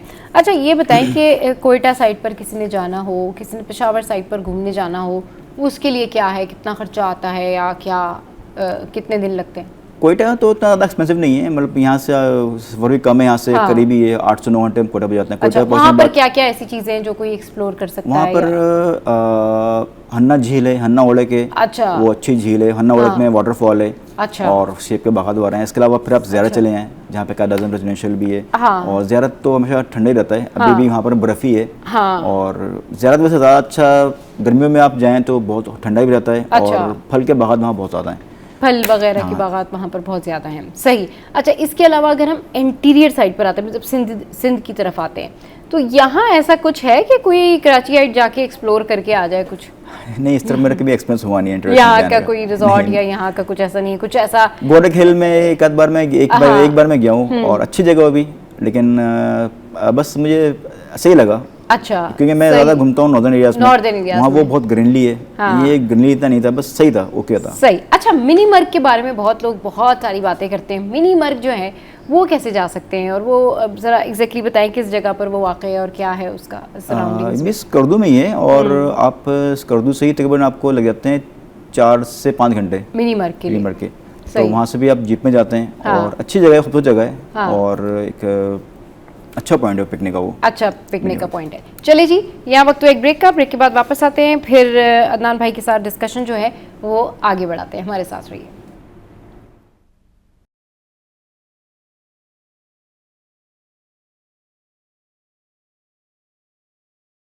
Welcome back. तो भाई अदनान भाई इस वक्त हमारे साथ मौजूद हैं और हम उनसे पूछ रहे हैं कि हम कम पैसों में घूमने फिरने कैसे जा सकते हैं, और आप चाहें तो आप भी हमें कॉल कर सकते हैं। अच्छा जी अदनान भाई, ये बताइए कि हमने बहुत सारे ऐसे शहर हैं जहाँ के बारे में बात कर ली नॉर्दर्न एरियाज़ में, कौन से और ऐसे एरियाज़ रह गए हैं जहाँ पर कराची हाइट्स घूमने जा सकते हैं और कम पैसों में जा सकते हैं? बात सारी ये है कि जिनके पास ज़्यादा पैसे हैं वो तो कहीं भी कभी भी किसी भी वक्त जा सकते हैं ना, लेकिन हमारी जो आवाम है, जो कराची हाइट्स हैं, जबकि गर्मियों की छुट्टियाँ पड़ती हैं तो उनके पास एक महदूद बजट होता है और महदूद छुट्टियों के दिन होते हैं। तो हम चाहते हैं कि हमारे आवाम जो है उसी हिसाब से जो है वो प्लान करें, उनके पास अवेयरनेस हो कि वो अगर जाएँ तो वो कब जाएँ, कितने दिन का ट्रिप करें, और अगर वो फैमिली के साथ जा रहे हैं, बच्चों के साथ जा रहे हैं, तो किन बातों का एहतियात करना बड़ा ज़रूरी है, कौन से मौसम में जाएँ? ठीक है, अगर आप बच्चों साथ जा रहे हैं तो फिर आप बेहतर है कि आप मई जून जुलाई में आप नॉर्दर्न एरियाज को विजिट करें। हाँ। सर्दी इसमें मतलब मौसम बड़ा खुशगवार होता है उसमें। हाँ, सही। ठीक है, और ख़ासकर आप ये ख्याल रखें कि आप सफ़र में अगर आप सुबह निकल रहे हैं ना, अगर आप ब्रेकफास्ट करके, हाँ, तो बहुत लाइट ब्रेकफास्ट रखें। इन चीज़ें आप ख़ास ख्याल रखें, क्योंकि वहाँ के जो रास्ते जो है ना घूमे फिरे वो, उसमें फिर बच्चों को और बड़ों को भी वोमिटिंग शुरू हो जाती है। हाँ। बहुत ज़्यादा इन चीज़ें मसला होता है। आप नाश्ता लाइट रखें, तो सफ़र थोड़ा 1 घंटा सफ़र हो जाए, हाँ, वहाँ पे फिर आप रोक के आप चाय पी लें, बिस्किट ले लें, कुछ और भी खा लें, उसके बाद फिर जो है ना फिर वो आदत सी हो जाती है, बल्कि आप सफ़र का आप यूज़ टू हो जाते हैं, फिर उतना आपको वोमिटिंग नहीं होती। हाँ। तो फिर इन चीज़ें खास कर रखें, खासकर बच्चों के। हाँ। बच्चों को मैंने हमेशा नोट किया है कि बहुत ज़्यादा वोमिटिंग होती है। हाँ। इस्लामाबाद से हम सफ़र स्टार्ट करते हैं, हाँ, आधा घंटा एक घंटा लगा, फिर वो बच्चों की तबीयत खराब होना शुरू हो जाती है। जब वो सफ़र पर आदत फर्क गुजरता है, फिर तबीयत उनकी थोड़ी सही होती है। नाश्ता आप डाइट रखें, या आप बिस्किट चाय पापे ये आप खा लें, हेवी नाश्ता बिल्कुल ना करें। दूसरा कि आप बच्चों के लिए खास से रखें कि उनके लिए जो गर्म कपड़े होते हैं वहाँ के लिए वो लाजमी आप रखें बैग में। अमूमन ऐसे मैं नोट किया है कि पेरेंट्स देखते हैं यहाँ गर्मी है यार, वहाँ भी गर्मी होगी, वो गर्म मलबूसात नहीं रखते वहाँ जाके, फिर उनका होता है मसला, क्योंकि वहाँ पर आप जाते हैं रात को टेम्परेचर वहाँ पे 7-8 हो जाता है, 9 हो जाता है, तो ये बड़े फिर मसले होते हैं बच्चों के लिए, फिर बहुत मसले होते हैं और फिर प्रॉब्लम होती है कि फिर वहाँ पर ना आपको रहना और फिर उस तरीके से एडजस्ट करना बड़ा मसला हो जाता है। अच्छा, ऐसी कौन सी जगह है जहाँ का वेदर नॉर्मल होता है और जाके आप इंजॉय कर सकते हैं, थोड़े दिन में वापस आ सकते हैं, और मतलब रिस्क फैक्टर्स जो होते हैं वो कम से कम होते हैं, वो कौन सी जगह है? सबसे बेस्ट फिर मरी है। मरी में अयूबिया चले हैं, करीब भी है, अच्छा भी, खूबसूरत भी है, बहुत ग्रीनली है, वेदर भी यहाँ का मतलब कि सही रहता है ना, गर्मियों में भी ठंड रहता है, ठंडियानी है वहीं पे, और न्यू मरी है, चेयर लिफ्ट यहाँ पे, केबल कार भी है, वहाँ पे केबल कार सिर्फ इसके पास और कहीं भी नहीं है। इसके अलावा फिर नत्थे के लिए, छांगले के लिए, घोड़े के लिए, बड़ा ये मरी का जो है ना। नॉर्दर्न एरियाज में कहाँ पर जा सकते हैं? क्योंकि यूजुअली हम सुनते हैं कि नॉर्दर्न एरियाज बहुत ज़्यादा एक्सपेंसिव हैं, और नॉर्दर्न एरियाज में लोग जाते हैं तो उनको एक वक्त का खाना बड़ा एक्सपेंसिव मिलता है। कौन से होटल्स चूज़ करें? यहाँ से जब जा रहे हैं तो क्या पहले से होटल की बुकिंग करा के जाएं? क्योंकि बहुत सारे लोग ये कहते हैं कि हम होटल की बुकिंग करा के गए थे लेकिन वो कुछ नहीं मिला जो पैकेज उन्होंने हमें बताया था। तो क्या खुद जाके पहले होटल में जाके वो कमरा देखे कि जी ठीक है हम यहाँ पिकनिक के लिए आए या नॉर्दर्न एरियाज घूमने के लिए आए, और फिर समटाइम्स ऐसा होता है कि वहाँ पे जाते तो बुकिंग नहीं होती, तो रूम्स नहीं मिलते, तो क्या करें फिर? नहीं, ऑनलाइन जो होटल है ना, बुकिंग जो होती है, आप उस पर बुकिंग आप कर लें, उनको आप एडवांस पेमेंट आप पे कर दें, कुछ थोड़ी बहुत भी, तो वो बुक आपको हो जाता है, ठीक है, वो फिर मिस कमिटमेंट नहीं करते। सही, लेकिन नहीं मिस कमिटमेंट तो नहीं करते, मगर वो सहूलियात जो उन्होंने आपको पैकेजेस में बताई होती हैं, जितनी उन्होंने आपको सफाई सुथराई दिखाई होती है वो नहीं होती। ऐसा बात होता है, सफाई सुथराई नहीं होती, या कुछ बेड वगैरह गंदे होते हैं, तो वहाँ पे आप जाकर उनको बोलने तो वो साफ कर देते हैं। लेकिन जब ज़्यादा क्राउड होता है, रश होता है, तो फिर वो आपको फिर वैसे इग्नोर भी करते हैं। वो बोलते हैं आपको लेना है नहीं लेना है, आप अपना एडवांस ले लें, कोई मसला नहीं है, हम बस पार्टियाँ बहुत हैं, तो बस ऐसे सीन होते हैं। लेकिन बेहतर ये है कि आप इंफॉर्मेशन लेके जाएं। रश कब कम होता है इन एरियाज में, नॉर्दर्न एरियाज में? अप्रैल टू मई रश कम होगा, जून जुलाई बहुत पीक सीजन होगा, अगस्त तक भी पीक होगा, फिर सितंबर में रश कम हो जाएगा। स्लो डेज कौन से होते हैं in northern? September October slow होता है। अक्टूबर बहुत स्लो होता है, अक्टूबर इतना स्लो होता है बस कि खाली होते हैं होटल पड़े हुए ना। अच्छा, क्योंकि फिर वो नवंबर से फिर सर्दी स्टार्ट हो जाती है, का मौसम आ जाता है, तो उसमें पतझड़ आ जाती है, पतझड़ जब आती है तो फिर सारे दरख्त खुश्क हो जाते हैं। फिर तो सितंबर में मिल जाता है लोगों, अक्टूबर के एंड तक मिल जाता है लोगों को मौसम अच्छा, अक्टूबर के मिड तक भी मिल जाएगा आपको। अच्छा, अक्टूबर के एंड में फिर वो हवा चली जाती है, खुश्क हवा, तो फिर वो पतझड़ हो जाती है। और सितंबर बेस्ट है, फिर सितंबर बेस्ट है, अगस्त सितंबर बहुत अच्छा है, बेस्ट है, मतलब आप जाएं तो बेस्ट रहेगा। ये बेस्ट रहते हैं, ये टाइमिंग बेस्ट होते हैं जी। जब आप जाएंगे नॉर्दर्न एरियाज तो आपको होटल्स वगैरह भी जो है वो खाली मिलेंगे। इसके अलावा पतझड़ जो है वो नवंबर से, जिस तरह से बता रहे हैं अदनान भाई, शुरू हो जाती है, तो वो बड़ा बेहतर रहेगा आपके लिए। आपको बहुत ज़्यादा ठंड भी नहीं मिलेगी, रश भी नहीं मिलेगा, क्योंकि ज़्यादातर लोग ना इस वजह से भी बीमार हो जाते हैं कि वहाँ पर बहुत ज़्यादा एक तो रश होता है, कंजस्टेड हो जाता है, और फिर वो मुख्तलिफ लोग वहाँ पर होते हैं, और फिर अनएक्सपेक्टेड सूरत हाल होती है ना समटाइम्स कि आप जिस होटल में रुके हुए वहाँ पानी की किल्लत है, या वो कोई और प्रॉब्लम है, या दीगर इश्यूज़ हैं, तो उस वजह से भी बहुत सारे प्रॉब्लम होते हैं। किन बातों का ख्याल रखना चाहिए जाने से पहले? क्या क्या चीज़ें साथ ले जानी चाहिए और क्या छोड़ के जानी चाहिए? गैर ज़रूरी सामान नहीं लेके जाना चाहिए। देखो, आप जो बैग बनाते हैं तो उसमें आप इतने कपड़े इतने कम रखिए, ज़्यादा नहीं रखें। बात को ऐसा होता है कि लोग रखते हैं यार घर रोज़ एक कपड़े चेंज करना है, लेकिन फिर वो आधे कपड़े वापसी आ रहे होते हैं, हम चेंज नहीं कर पाते। कपड़े कम रखें, इतने रखेंगे इतना हमें पहनना है वहाँ पर। एक आध जैकेट रख लें आप, ठीक है, बच्चों के कपड़े थोड़े से ज़्यादा कर लें, बैग कम से कम रखें, और हो सके तो आप मेडिसिन जो हैं थोड़ी बहुत ना, वोमिटिंग वगैरह की, बुखार वगैरह की, आप रख लें लाजमी। रास्ते में उससे कुछ प्रॉब्लम हो जाए तो पेशा फर्स्ट एड तो वहाँ पे दे सके ना। इसके अलावा कि खाने पीने का, जैसे मैं बताया आपको कि थोड़ा बहुत भी आप टेंट पे से करवा लें, बस वहाँ पे लोगों को खाना पसंद नहीं आता, ठीक है, हम क्योंकि स्पाइसी खाने वाले हैं, वहाँ पर खाना थोड़े फीके होते हैं, तो नहीं पसंद आता, तो अपने आप आप 2-3-4 टेंट बनाए रख लें आप, अपने पसंद खाने। वहाँ फैमिलीज के साथ जाने में फ़ायदा है, आप फैमिली के साथ जा रहे हैं ज़्यादा फ़ायदा है, या फिर आप दोस्तों की ट्रिप के साथ जा रहे हैं, अकेले जा रहे हैं, या 2-4 मिल के जा रहे हैं तो ज़्यादा फ़ायदा है? देखें, आप ग्रुप के उसमें जा रहे हैं ना, अगर आप 4 से 6 बंदे भी करें, चाहे वो फैमिली हो या वो फ्रेंड्स हो, ये आपको इकोनॉमिकली पड़ेगा। अगर आप 1-2 बंदे सिर्फ जा रहे हैं तो ये आपको पूरा एक्सपेंसिव पड़ जाता है, क्योंकि ये होता है कि अगर फैमिली अब जा रही है 4 से 5 बंदे आप एक रूम लेके आप उसमें एडजस्ट हो सकते हैं। फ्रेंड्स अगर जा रहे हैं तो 5 फ्रेंड्स भी अगर हैं तो एक रूम में एडजस्ट हो जाते हैं, फ्रेंड्स और 6 भी एडजस्ट हो जाते हैं, मसला नहीं होता है। तो रूम कम लेंगे वहाँ पर, फिर वहाँ पर लोकल सफ़र कर लेंगे, आप फ्रेंड्स ज़्यादा करते हैं तो खाने पीने भी अच्छा चल जाता है। तो ग्रुप के शुरू में अगर आप जा रहे हैं कम से कम 6 बंदे भी अगर हैं आपके, तो आपको बजट में 20 से 25 हज़ार रुपये कम हो जाता है कम से कम। अगर आप सिर्फ 2 बंदे जा रहे हैं तो फिर वो थोड़ा सा एक्सपेंस बढ़ जाता है। सही। आप लोगों के पास आजकल कितने लोग आते हैं, क्या पूछते हैं कहाँ जाना है, क्या ज़्यादातर उनकी चॉइसेस होती हैं? लोग तो हमसे पूछते हैं कि क्या बेस्ट रहेगा जाना, कब जाना सही रहेगा। हमारी इतनी छुट्टियां हैं, बाजू का अभी 19-20 अप्रैल को ये कपल जा रहा है, वो हनीमून को जा रहा है। तो उनके मैंने बता दिया भाई ये पैकेज है, यहाँ से आप यहाँ जाए, उनको पूरे कोटेशन में आगे मैं दे दी मैंने। और लोग जब पूछते हैं, अगर मैं उनको कहता हूँ ना आप ग्रुप बना लें बेहतर है, 6 बंदे 8 बंदे 10 बंदे, तो उसी हिसाब से उनको पूरे मैं कोटेशन बना के दे देता हूँ कि आप यहाँ जाएंगे, और उनको मैं होटल बता देता हूँ आपने इस होटल रुकना है, उनको मैं गाड़ी बताता हूँ आपको ये गाड़ी यहाँ से वो पिक करेगी या मैं साथ जाता हूँ ये गाड़ी होगी, ये सब चीज़ें आप करा के फिर उनको मैं एक कोटेशन बना के दे देता हूँ। तो उनको कोटेशन बना के फिर आप दे देते हैं। सही। कितना खर्चा आ जाता है, कितना बजट आ जाता है टोटल? अगर डिपेंड करता है कि आप जा कहाँ रही हैं। अगर आप जैसे कि मैंने आपको एक बजट बना दिया कि आपने यहाँ से इस्लामाबाद से फिर कश्मीर से मरी, वापसी इस्लामाबाद, 6 बंदे अगर हैं तो ये कराची से मतलब 40 to 45 पर हेड आ जाएगा। इसमें इंक्लूड ट्रेन है, ठीक है। आप ट्रेन की टिकट आप निकालती हैं अगर, तो ट्रेन से जाना ज़्यादा फायदेमंद रहता है या फिर प्लेन से जाना ज़्यादा फायदेमंद? प्लेन से फिर आप एक्सपेंस थोड़ा बढ़ जाएगा। हाँ, लेकिन ट्रेन से अगर आप जा रहे हैं तो थोड़ा आपको सस्ता पड़ता है अगर आप बहुत सारे लोगों के साथ जा रहे हैं। जी, ट्रेन में भी कैटेगरीज हैं, बिजनेस क्लास से लोअर एसी है, इकोनॉमी है, तो उसमें आप डिपेंड कर लेना आप क्या अफोर्ड कर सकती हैं। आप अगर एसी अफोर्ड कर सकती हैं बिजनेस क्लास तो आप उसमें सफर कर लें, अगर आप इकोनॉमी कर सकती हैं तो उस पर कर लें। लोगों को क्या सजेशन देंगे आपके, भाई घूमने फिरने जाएं तो किन बातों का ख्याल रखें, कब जाएं, कौन से मंथ में जाएं, क्या करें, कितने पैसे लेके जाएं, फैमिली के साथ जाएं नहीं जाएं, दोस्तों के साथ जाएं नहीं जाएं, कैसे जाएं, कितने लोगों का आइडियल ट्रिप होता है? सबसे पहले आप जाएं, चाहे आप अकेले चलिए जाएं, आप जाएं, आप पहले घूमें। आप देखें कि व्यूअर्स को भी बताएं ना। आप पहले देखें कि पाकिस्तान कितना खूबसूरत है, कितना प्यारा पाकिस्तान हम बनाए। आप चाहे अकेले निकल जाएं, इसके बाद फिर आप ग्रुप्स बनाएं, फ्रेंड्स बनाएं, आप फैमिली को भी लेके जाएं, फ्रेंडली बजट बनाएं, ठीक है। ये जो होता है सोचते हैं यार पाकिस्तान टूर जा रहे हैं यार 1 लाख रुपए लग जाएगा, ऐसा नहीं होता है। आप एक टोटल बजट बनाएं, कोटेशन बनाएं और फिर आप जाएं। तो फ्रेंड्स को जाएं, एक अलग तरफ मज़ा है, फैमिली साथ भी एक अपनी एंजॉयमेंट है, और बस आप जाएं, फैमिली हो या दोस्त हो या अकेले हो, आप निकल जाएं।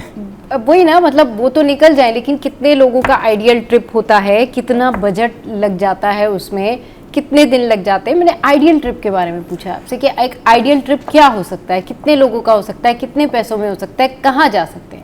देखिए मिसाल के तौर पे अगर हम 6 बंदे भी आपकी फैमिली के हैं ना अगर, तो आप कराची से अगर मैं आपको अपना एक बजट बना दे रहा हूँ, आप अपने हिसाब से मैं बना दे रहा हूँ कि अगर 6 बंदे आप जा रहे हैं कराची से, आपने यहाँ से जाना है इस्लामाबाद, वहाँ से आपने जाना है कश्मीर, फिर आपने वापसी आना है मरी, फिर वापसी आना है आपको इस्लामाबाद। अगर आप 6 बंदे हैं तो अगर पर हेड कम से कम 40,000 आएगा। अच्छा, कराची टू कराची बता रहा हूँ मैं, ठीक है। अगर आप 10 बंदे हैं तो आपको 35,000 आ जाएगा पर हेड, ठीक है। अगर आप ज़्यादा बंदे हैं तो मतलब 1-2 हज़ार कम होता रहेगा, ये जितना ज़्यादा लोग होंगे एक्सपेंस कम हो जाएगा। अगर आप यहाँ 2 बंदे आप जा रहे हैं तो फिर आप समझ लें कि आपको 50 to 55 लग सकते हैं। कराची टू कराची बता रहा हूँ आपको मैं। कराची से हम लेके जाएंगे, कराची आपको वापसी कराची छोड़ेंगे। अब तक कितने लोगों को आपने ट्रिप्स कराया है, कितने लोगों को आपने वो करवाया है? पिछले कोई मैं 12-13 साल से कर रहा हूँ, और अब तो काउंट भी नहीं कर सकता कितने लोगों को मैं ले गया हूँ, कितने लोगों को नहीं ले गया हूँ, लेकिन ये हर 1 महीने बाद 1.5 महीने बाद मैं ट्रिप लगता है लाजमी। चलें जी, बहुत शुक्रिया अदनान भाई, आप हमारे शो पर आए और आपने डिटेल्स बताई कि ये कम पैसों में जो है वो कैसे कराची गए जाते हैं, वो भी नारान, कागान और इसके अलावा स्वात, फिर मरी या फिर इस्लामाबाद। शो में यहाँ वक्त एक ब्रेक का, ब्रेक के बाद वापस आएंगे, करेंगे ढेर सारी बातें।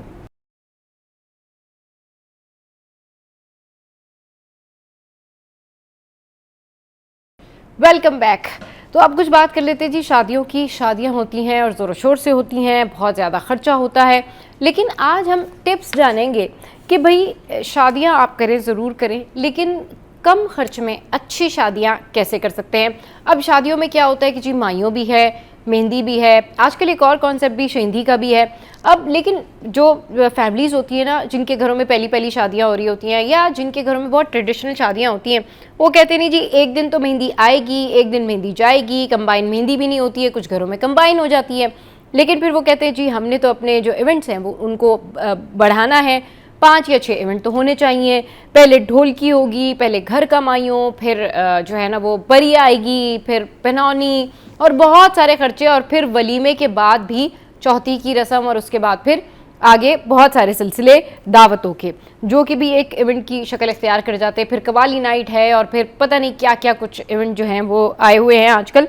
तो उसमें जो है किस तरीके से आप कम से कम खर्चा कर सकते हैं, 1 या 2 दिन में आप ये सारी ख्वाहिशात जो है वो कैसे पूरी कर सकते हैं कि आप कवाली भी कर लें, आप मेहंदी भी कर लें, माइयों भी कर लें, मेहंदी आ भी जाए, मेहंदी चले भी जाए, एक ही वेन्यू पे क्या क्या चीज़ें आप रख सकते हैं। इस पर बात करने के लिए हमारे साथ भाई आयशा खान मौजूद हैं और हमारी बड़ी ज़बरदस्त जो है वो गेस्ट हैं आयशा खान, उनसे बात करते हैं।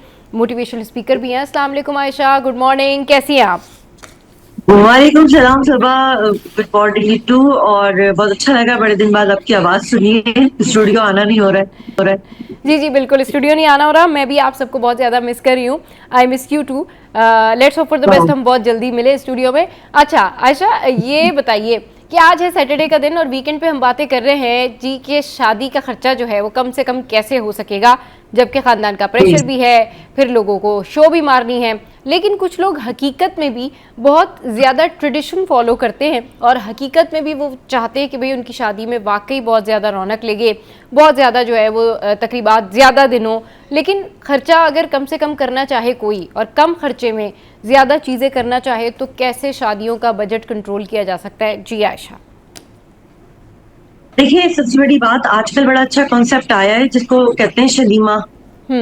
उसमें ये है कि दोनों कंबाइन जो पार्टीज हैं वो उसमें पैसे लगाती हैं। हाँ। उनका भी काम हो जाता है, बारात भी हो जाता है, वलीमा भी हो जाता है। ये बहुत बड़ी अच्छी बात जो है ना, कॉन्सेप्ट आया है। हाँ। और उसको बहुत ज्यादा इनकरेज करती हूँ और इस तरह पैसे बचते हैं। दूसरी बात ये मैं कहना चाहूंगी कि आजकल काफी दुल्हनों का रिवाज हो गया है कि वो ड्रेसेस जो है ना वो रेंट पे लेने लगे हैं। और इस बात को बुरा नहीं समझा जाता कि ज्वेलरी और जो कपड़े हैं वो आ जाते हैं रेंट पे और वो वापस कर देते हैं। इससे काफी पैसों की बचत होती है और दुल्हन की समझदारी होती है कि वो ये नहीं सोचती कि मैं किसी का पहना हुआ या कि इस तरह रेंट पे लिया हुआ नहीं पहनूं। वो कॉम्प्रोमाइज करती है अपने घर के हालात देखते हुए। तो ये एक बड़ी अच्छी चीज निकली है। उसके अलावा जैसे कि आपने शेंदी का जिक्र किया कि हाँ, मेहंदी भी एक रस्म है, लेकिन अगर 2 लोग मिलके, बहुत कम लोगों के अंदर, लड़का लड़की दोनों घर वाले मिलके कम लोगों के अंदर वो फंक्शन दिल चाहता है, लड़के का भी लड़की का भी, कि कुछ हल्ला गुल्ला हो, तो उसमें कम लोगों में और छोटी जगह पर एक घर में कुछ इस तरह, और वो मेहंदी की रस्म हो जाती है तो बहुत अच्छी बात हो जाती है।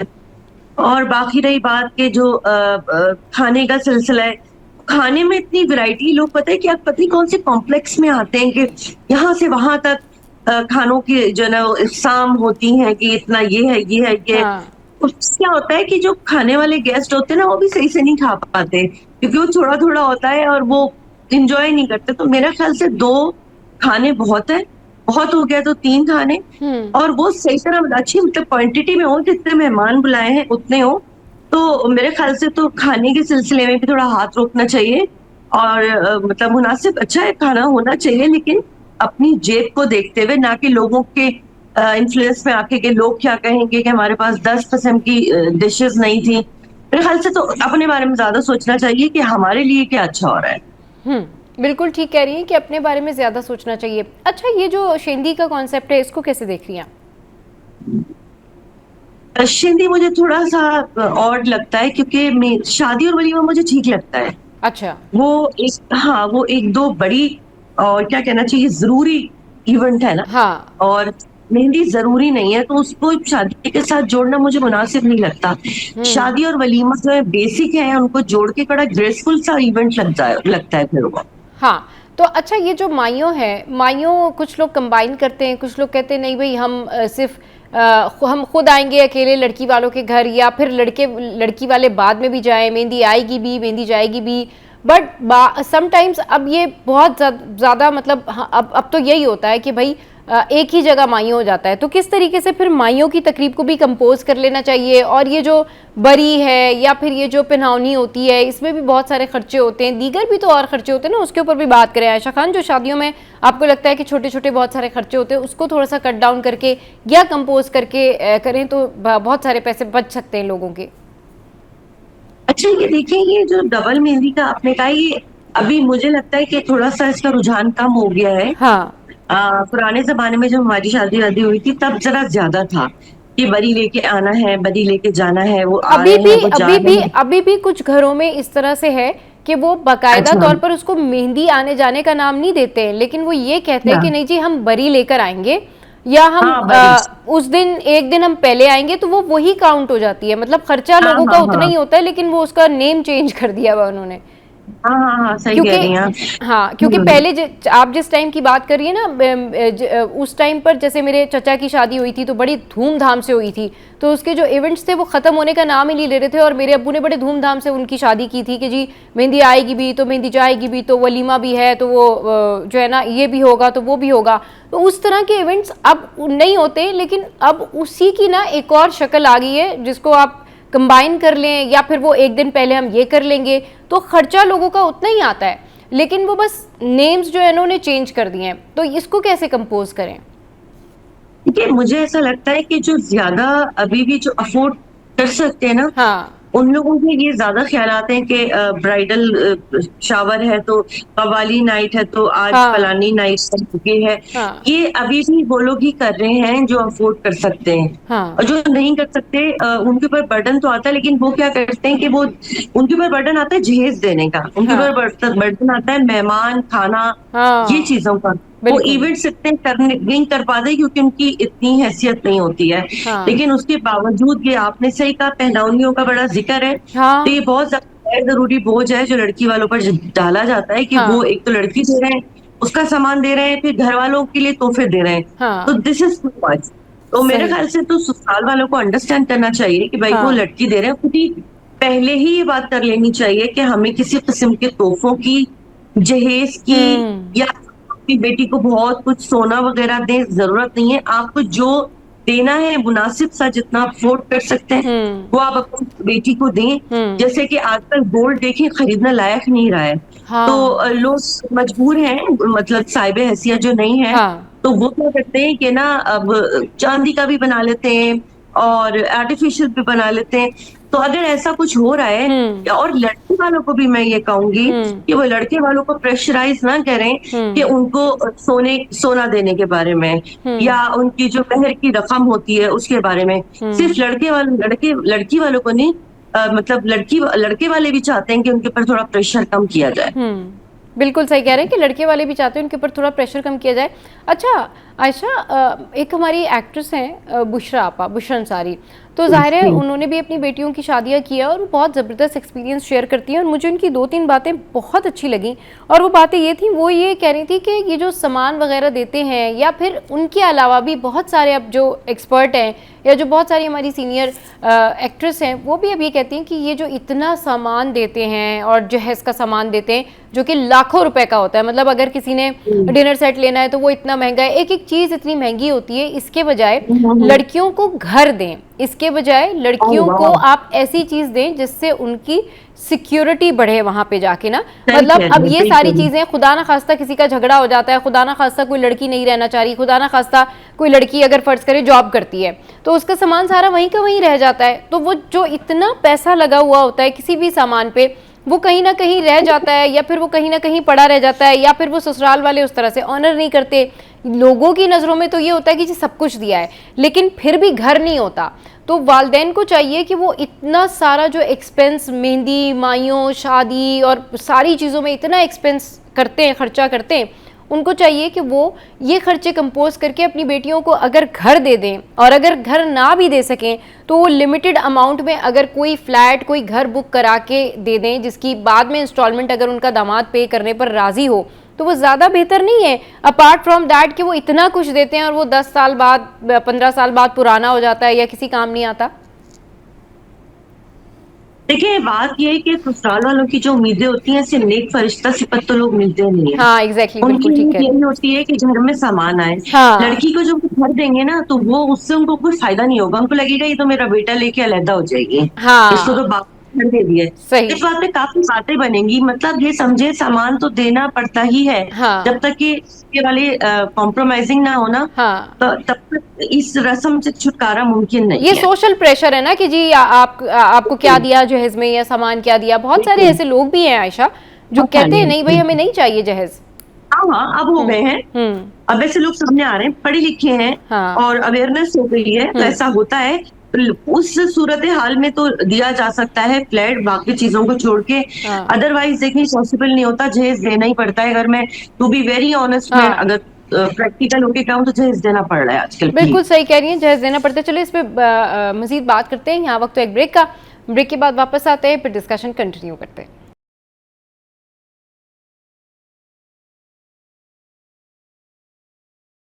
Welcome back. तो भाई बात हो रही है कि शादियों में खर्चा कम से कम कैसे किया जाए। आयशा और मैं बातें करें, आयशा खान हमारे साथ मौजूद हैं। जी आयशा कंटिन्यू कीजिए, आप क्या कह रही थी जहेज के हवाले से। वही मैंने आपको बताया कि जहेज का ना देना इतना आसान नहीं है, जब तक कि लड़के वाले खुद ऑफर ना करें। अब ये लड़के वालों पर बनता है, जो सुन रहे हैं मुझे या इस हाँ वक्त हमारी हमारी प्रोग्राम देख रहे हैं, हाँ कि काइंडली ये प्रेशर ना दें लड़की वालों पर। क्योंकि इस सिलसिले में ये भी होता है कि बहुत से वालिदैन जो है उनकी लड़कियां घर बैठी रह जाती हैं सिर्फ दहेज की वजह से। तो शादियों को आसान बनाएं और तकरीबें कम से कम करें, निकाह आसान बनाएं, और लड़के वालों पे भी प्रेशर कम हो कि आपने गोल्ड कितना चढ़ाया है लड़की को, या बरी कैसी बना के दी है। और लड़के वालों को भी चाहिए कि वो जहेज के मामले में बिल्कुल मना कर दें। छोटी मोटी चीजें जो वो देना चाहें, लड़की को ज़ाहिर है खाली हाथ तो नहीं भेजते, वो अलग बात है। एक दी जाती है लिस्ट के फर्नीचर ऐसा होना चाहिए, फ्रिज ऐसा, टीवी ऐसा, हाँ और एसी भी दे दें तो गाड़ी भी दे दें। हाँ ये सब चीजें ना बिल्कुल जहालत है, हाँ और इस रस्म को बिल्कुल खत्म हो जाना चाहिए, ताकि ये हो कि मतलब अच्छा शादीशुदा जोड़ा और बहुत उनकी जो जिंदगी की शुरुआत है ना, हाँ प्यार और मोहब्बत पे कायम हो, ना कि शर्तों पे कि तुमने ये दिया और मैंने ये दिया हाँ। है। असल में तो मसला सारा ये ना कि अगर आप पढ़े लिखे लोगों में रिश्ता कर रहे हैं तो वो तो आपसे ना घर चाहेंगे, ना वो आपसे कोई और चीज़ की डिमांड करते हैं। ये तो उन लोगों को सोचना चाहिए जो हर हाल में अपनी बेटियों को जहेज देना चाहते हैं। बिल्कुल दें, खुशी से दें, लेकिन ये एक सजेशन है उन लोगों के लिए कि जो बहुत ज़्यादा पैसे खर्च करते हैं और अमाउंट उतना बन जाता है कि जितने में कोई एक फ्लैट बुक हो सकता है, कोई एक घर बुक हो सकता है, कोई बड़ी गाड़ी आ सकती है। तो भाई अपनी बेटियों को सिक्योर करने के लिए, उनको स्ट्रॉन्ग करने के लिए आप उनको घर बुक करा के दे दें।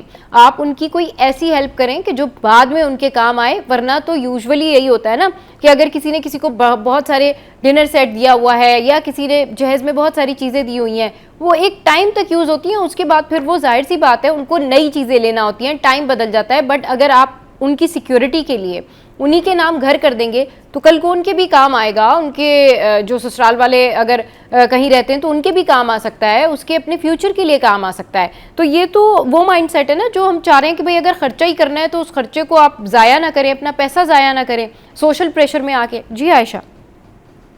हाँ, बिल्कुल आप ठीक कह रही हैं। अच्छा, ये मेरे पास ज़हन में आ रही थी कि जैसे कि मेहर होता है, मेहर के लिए लड़की वाले भी बड़ी डिमांड करते हैं। मैं ये नहीं कहूंगी दोनों तरफ से डिमांड होती है। तो लड़के वाले बात दफा इस बात पे बदमज़गी हो जाती है, लोग शादियां खत्म भी हो जाती हैं कि आपने इतना मेहर मांग लिया कि आपको हम पे भरोसा नहीं है या कुछ इस तरह। तो लड़की वालों को भी चाहिए कि देखिए जिंदगी का कोई पता नहीं है कि आगे नसीब क्या रंग लाएगा।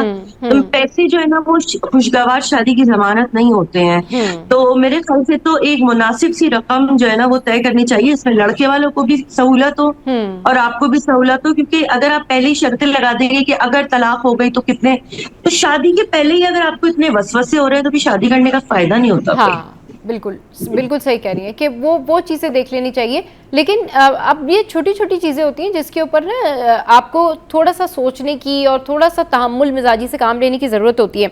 अच्छा आयशा, शादी में वो कौन से फैक्टर होते हैं जिस वजह से चलती शादी में ही, मतलब सब कुछ ठीक है, लेकिन माइयों से ही आप देखिए कि दोनों पार्टीज जो है उनमें इख्तलाफात शुरू हो जाते हैं और फिर वो इख्तलाफात आगे तक चलते हैं और वो फिर जो कपल है, जो लड़का लड़की हैं, वो उन तक की जिंदगियां इफेक्ट कर देते हैं। और अभी भी स्टिल, अभी मैंने रिसेंटली एक दो इस तरह की शादियां जो हैं वो अटेंड की हैं जिसमें मैंने देखा कि आपस में इख्तलाफात हैं लेकिन फिर भी वो बैठ के शादियां कर रहे हैं, एक दूसरे के बारे में गॉसिप हो रही है, लेकिन फिर भी वो मतलब शादी चल रही है, मतलब वो बात, वलीमा भी हो रहा है, बारात भी हो रही है, माइयों भी हो रहा है, सारा कुछ हो रहा है, but they have inside their heart कि भाई नहीं, देयर इज समथिंग, हमें तो इनसे ये प्रॉब्लम है, ये प्रॉब्लम है। तो इस तरह कैसे लोग फिर ये कर लेते रिश्ते? ठीक है, प्रॉब्लम मैं बताती हूँ क्या होती है। फिर वही बात को मैं आऊंगी कि जहेज पे, पहनावनियों पे, शादी का इंतजाम, इज्जत नहीं दी गई, हमें हमारे बेटे को सलामी नहीं दी गई और हम सास को सोने के कंगन नहीं दिए गए। ये शादी के दौरान जो इख्तलाफात हैं वो सिर्फ इस लेन देन पर ही ज्यादातर होते हैं। बाकी लोग कहते हैं कि इसने हमें सलाम नहीं किया, उसने हमें इज्जत नहीं दी, इससे चप्पलें शुरू हो जाती है।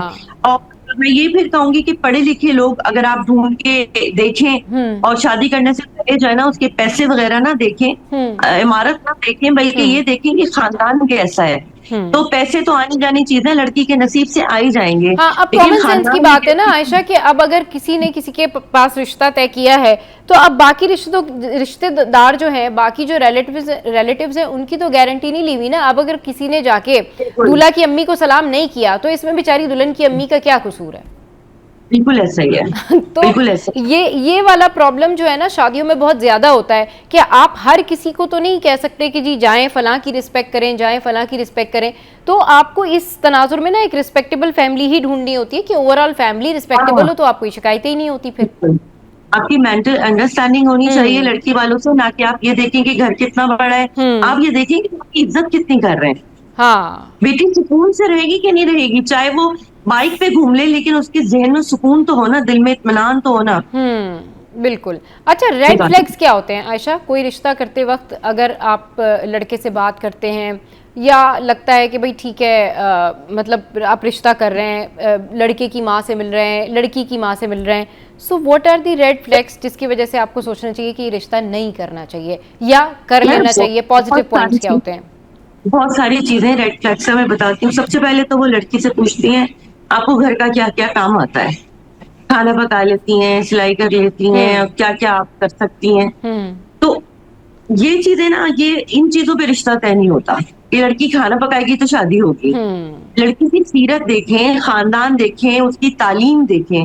चले शक्ल सूरत भी थोड़ी बहुत आजकल चलती है, मुनासिब है तो ठीक है, लेकिन उसको घर के काम क्या आते हैं, ये मुझे लगता है कि ये सवाल मुनासिब नहीं है। या ये पूछना कि आप खड़ी होके दिखाएं, अल्लाह का छोटा लग रहा है तो रंग जरा दबा हुआ लग रहा है। अगर कबूल सूरत है तो उस लड़के से शादी कर ले। अगर आप ये देखें कि वो आपके बेटे की नस्ल आगे अच्छी तरह बढ़ा सकेगी और बच्चे अच्छे होंगे, घर में सुकून रहेगा, तो मेरे ख्याल से ये फैक्टर अच्छे नहीं है कि अगर वो थोड़ी बहुत शक्ल सूरत में कमतर भी है या हाइट उसकी कम भी है तो ये चीजें मैटर नहीं करती। दूसरी बात, आके पूछते हैं क्या ये घर आपका है या आपके किराए पे है या आपके वालिद की जॉब कहाँ है, क्या वो ये सब बातों का मकसद होता है कि जहेज कितना मिलेगा।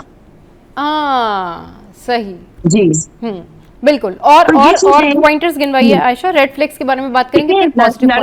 लड़का आता है और वो आके सिर्फ अपनी बड़ाई बयान करता है कि मैं तो मेरी तो इतनी गाड़ियां खड़ी रहती हैं, फला बंदे से तो मेरी इतनी बातचीत, एक फोन करूं ये काम हो जाता है। मतलब वो अपना इंप्रेशन जमाने के चक्कर में नेगेटिव तरीके से उसका इफेक्ट होता है लोगों के ऊपर। चाह वो यही होता है, लेकिन क्योंकि उसके दिमाग में एक तकब्बुर है, तो जिसकी वजह से ये सब जो है ना वो गलत इम्पैक्ट जाता है, लेकिन लड़के को पता नहीं चलता कि वो कर क्या रहा है। लड़के को पता नहीं चलता कि वो कर क्या रहा है। ये बिल्कुल आपने ठीक बात की है। अच्छा, दूसरी बात ये आयशा, ऐसे भी होते हैं लोग जो कहते हैं हमें कुछ नहीं चाहिए लेकिन फिर भी वो सब कुछ ले लेते जहेज में। हाँ, ये कहने की बात है, लेकिन असल में लड़की समझ जाते हैं कि क्या सच है और क्या वो ऐसी बनावटी कह रहे हैं। या क्या होगा कि हम इनकी बात मान लेंगे और बगैर जहेज के बेटी भेज देंगे तो हमारी बेटी के साथ क्या सलूक करेंगे। ये माँ बाप समझ लेते हैं कि कौन सच बोल रहा है और कौन फेक बोल रहा है। तो ये होता है कि फेक बोलते भी हैं, वो फिर हमेशा ये कहते रहते हैं हमने तो नहीं कहा था कि तुम्हारे फादर से चाहिए। अब उन्होंने खुद ही खुशी से दे दिया, हम क्या करें। हाँ बिल्कुल। असल में माँ बाप अपनी बेटियों को जो खुशी से देना चाहते हैं वो दें, अगर वो कोई बहुत अच्छी चीज़ें देना चाहते हैं तो वो दें, लेकिन उसमें उनकी खुशी ज़रूर शामिल होनी चाहिए। उनके ऊपर किसी किस्म का कोई फोर्स नहीं होनी चाहिए, फोर्सेशन नहीं होनी चाहिए कि भाई ये सारी चीज़ें जो है वो आपने देनी है। तो ये चीज़ें करनी चाहिए और ये चीज़ें आपकी शादियों के खर्चों को कट डाउन करती हैं। आप लोगों के प्रेशर से हटके जब अपनी बेटियों की बेटों की शादियां करते हैं और उसमें कुछ खर्चे आप कट डाउन करना चाहते हैं, जैसे कि आप शेंदी कर सकते हैं एक की जगह, या आप शलीमा कर सकते हैं, या फिर हाँ अपने इवेंट्स जो है वो कंपोज कर सकते हैं, तो वाई नॉट वो आप कीजिए। अगर आप कुछ खर्चे कम कर सकते हैं तो ज़रूर आप खर्चे कम कीजिए। उसकी जगह आप कोई और बड़ी चीज़ प्लान कर सकते हैं जो कि बेनिफिशियल हो आपके जो बच्चे हैं उनके लिए। तो ये एक अच्छा तरीका है। बाकी जो आप करना चाहते हैं शादियों में वो तो आप कर सकते हैं, वो तो आपका प्यार है, वो अगर आप जितने भी इवेंट्स करना चाहें कर सकते हैं। लेकिन वी वर टॉकिंग अबाउट कि जो लोग शादियां अफोर्ड नहीं कर सकते बहुत महंगी, वो किस तरीके से अपने खर्चों को कंपोज कर सकते हैं, सोशल प्रेशर से बाहर आकर किस तरह से वो अपनी सेलिब्रेशन कर सकते हैं। चलिए जी, बहुत शुक्रिया आयशा खान, आपने हमारे शो के लिए अपना कीमती वक्त निकाला। शो में यह वक्त तो एक ब्रेक का, ब्रेक के बाद वापस आएंगे, करेंगे ढेर सारी बातें।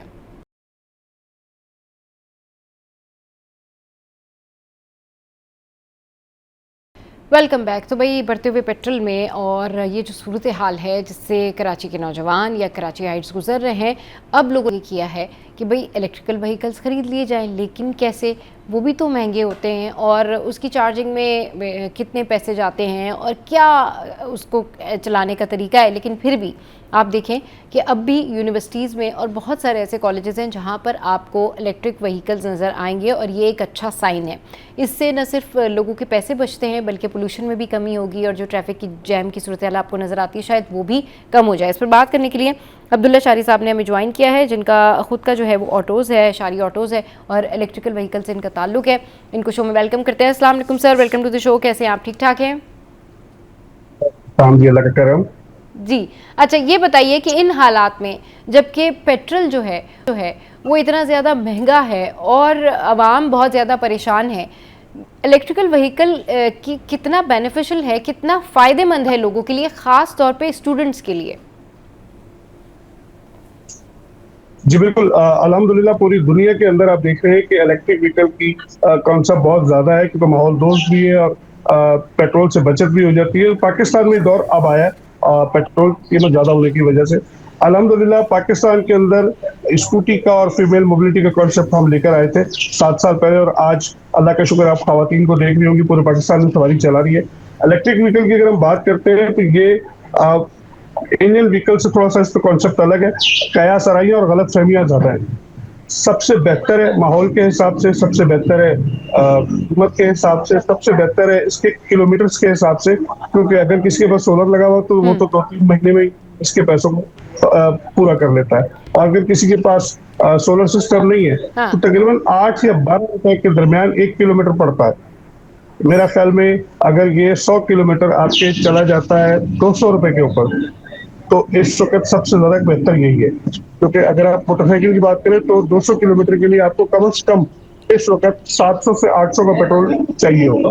सही, यहाँ 200 और 800 में सही। अच्छा, ये बताएं कि एक इलेक्ट्रिकल बाइक, मोटर बाइक कितने की आ जाती है? ये मैं स्टूडेंट्स के लिए पूछ रही हूँ जिनको बहुत ज़्यादा परेशानी होती है यूनिवर्सिटी जाने में, कॉलेज जाने में, या वो बाइक पे पेट्रोल इतना महंगा होता है। तो कितने की एक बाइक होती है, कितने का ये मोटर बाइक होता है, और क्या चार्जिंग इसकी महंगी होती है, किस तरीके से ये चलती है, मतलब क्या रिलायबिलिटी क्या होती है इसकी, ये बताइएगा सर फॉर स्टूडेंट्स, फिर उसके बाद आगे बात करते हैं।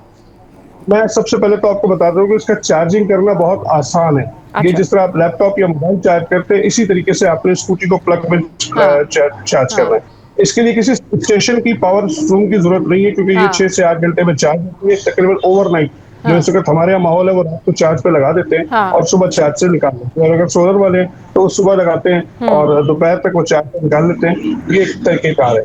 सेकेंडली बात अगर कीमत की जाए तो 1,50,000 से लेके 4 लाख तक की अलग अलग सवारी है। उसमें क्वालिटी, कॉन्फ़िगरेशन, किलोमीटर, बहुत कुछ शामिल है। सर ये बताइएगा कि ये अब इसके जो स्टेशंस हैं वो यहाँ पर कितने हैं, कराची में किस तनाजुर में आप देख रहे हैं, किस तनासुब से आप देख रहे हैं कि ये बाइक्स हैं, कितने लोग इसको पसंद कर रहे हैं, आपके पास कितने लोग आते हैं मोटर बाइक लेने के लिए, ये ज़रा बताइए।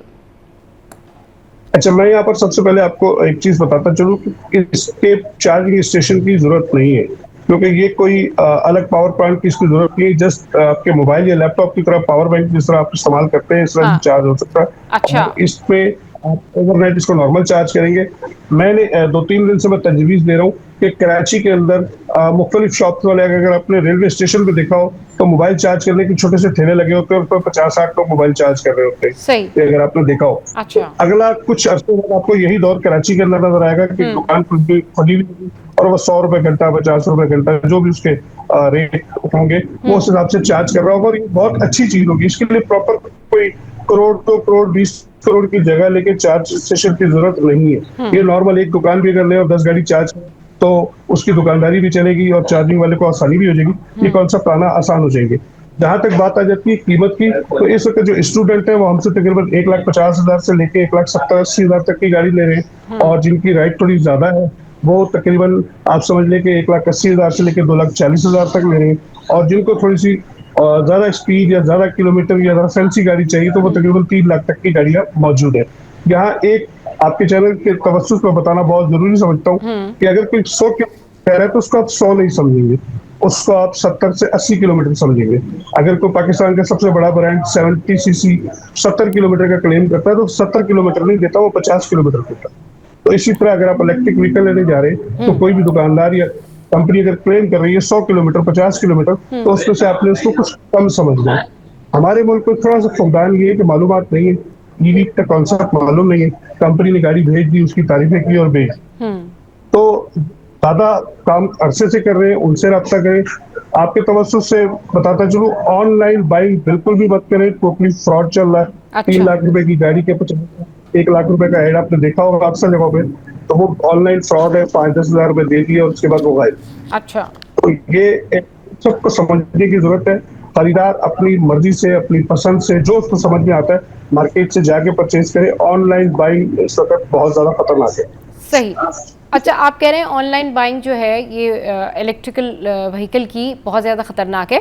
आप लोग जब देते हैं क्लाइंट्स को, आपके पास लोग आते हैं, आपसे ख़रीद के लेके जाते हैं, आप उनको किसी किस्म की गारंटी या वारंटी या क्या यकीन दहानी कराते हैं? और ये बताइएगा ये व्हीकल जो है कितना रिलायबल है, ये इसकी स्पीड जो आम गाड़ियाँ हैं जो पेट्रोल पे चलती हैं उनके मुनासबत से कम तो नहीं? अगर उनका कंपैरिजन किया जाए तो इसकी स्पीड सुनते कि थोड़ा कम होती है इलेक्ट्रिकल व्हीकल्स की। Is that true? देखिए, बिल्कुल ऐसा ही है। पाकिस्तान के अंदर या दुनिया भर के अंदर इलेक्ट्रिक व्हीकल जो है या पेट्रोल व्हीकल भी अगर आप देखेंगे तो 50-55 किलोमीटर की लिमिट दी होती है गवर्नमेंट की।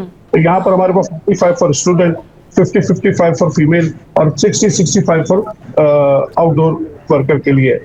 यहाँ पर आप मेरे पास देख रही होंगी बैक साइड पे बिल्कुल कबाड़ खाने में बैठा हुआ, क्योंकि इस वक्त स्कूटी की इतनी डिमांड है कि हमने अपने तमाम जाहिर सी बात है माल खड़े कर दिए, स्टॉक खड़े कर दिए और बैठने की जगह नहीं है।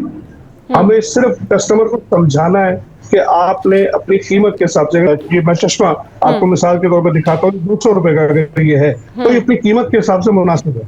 अगर किसी के पास 5,000 रुपए का चश्मा है तो अपनी कीमत के हिसाब से मुनासिब है। हर शख्स की रेंज है। सही। हर कोई अपने अपने हिसाब से जो है ये व्हीकल खरीद रहा है। बहुत शुक्रिया अब्दुल्ला शारी साहब, आपने बहुत अच्छी इन्फॉर्मेशन हम तक पहुंचाई, हमारे नाज़रीन तक पहुंचाई कि किस तरीके से ये इलेक्ट्रिकल व्हीकल जो है वो ख़रीद लेना चाहिए। यहाँ वक्त है ब्रेक का, ब्रेक के बाद वापस आएंगे, फिर करेंगे एक और पर्सनैलिटी से गुफ्तगू।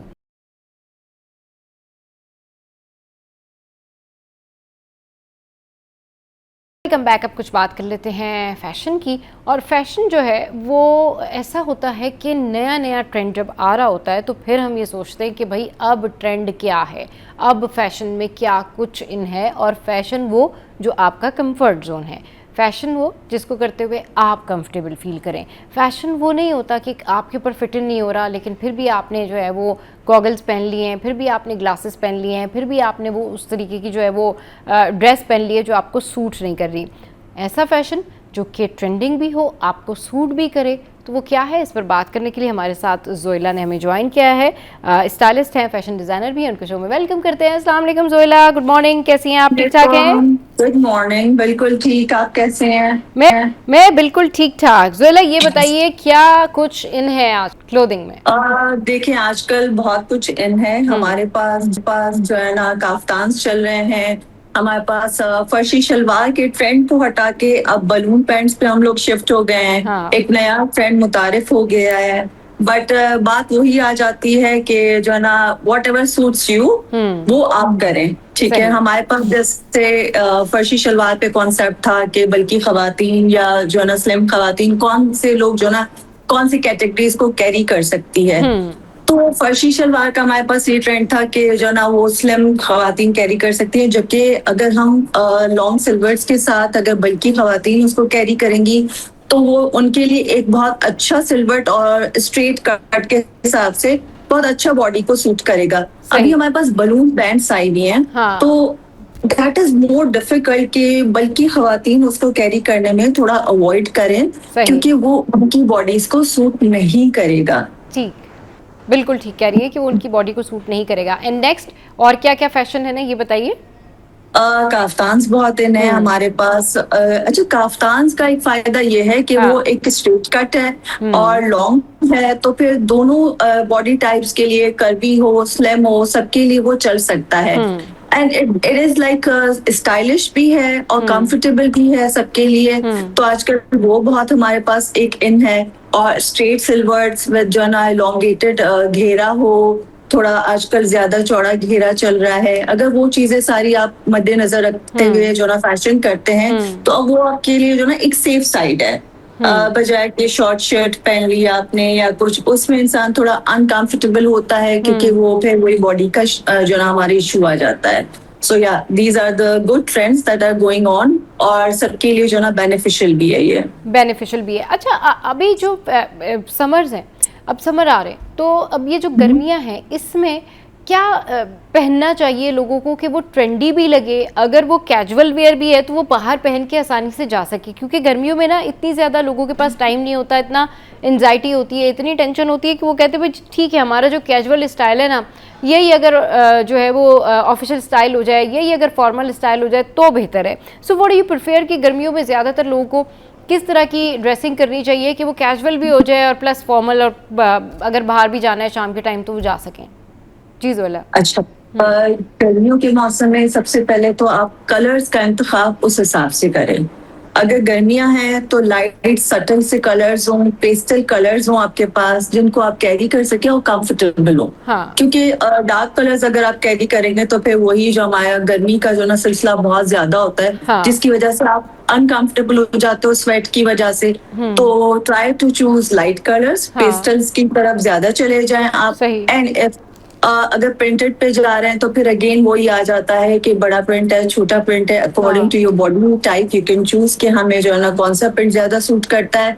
एंड मोर ओवर जो ना छोटा प्रिंट जो ना ज्यादा सूट करता है, फ्लेक्सिबल बंदा मतलब उसमें जा सकता है। And if you are talking about के जो ना हम उसको कैजुअल को ही जो है ना वो फॉर्मल करके या सेमी फॉर्मल करके उसी में बाहर निकल जाए, तो then it comes like accessorising it. अगर आप एक कैजुअल आउटफिट पहन रहे हो बट उसको एक्सेसराइज इस तरह से कर रहे हो कि it can be like semi भी हो सकता है उसको, और फॉर्मल भी आप कर सकते हो। तो मतलब mix and match, if you go with that तो आप उसको कैजुअल को एक फॉर्मल ड्रेस में भी तब्दील कर सकते हो। Then it depends upon your स्टाइलाइजिंग।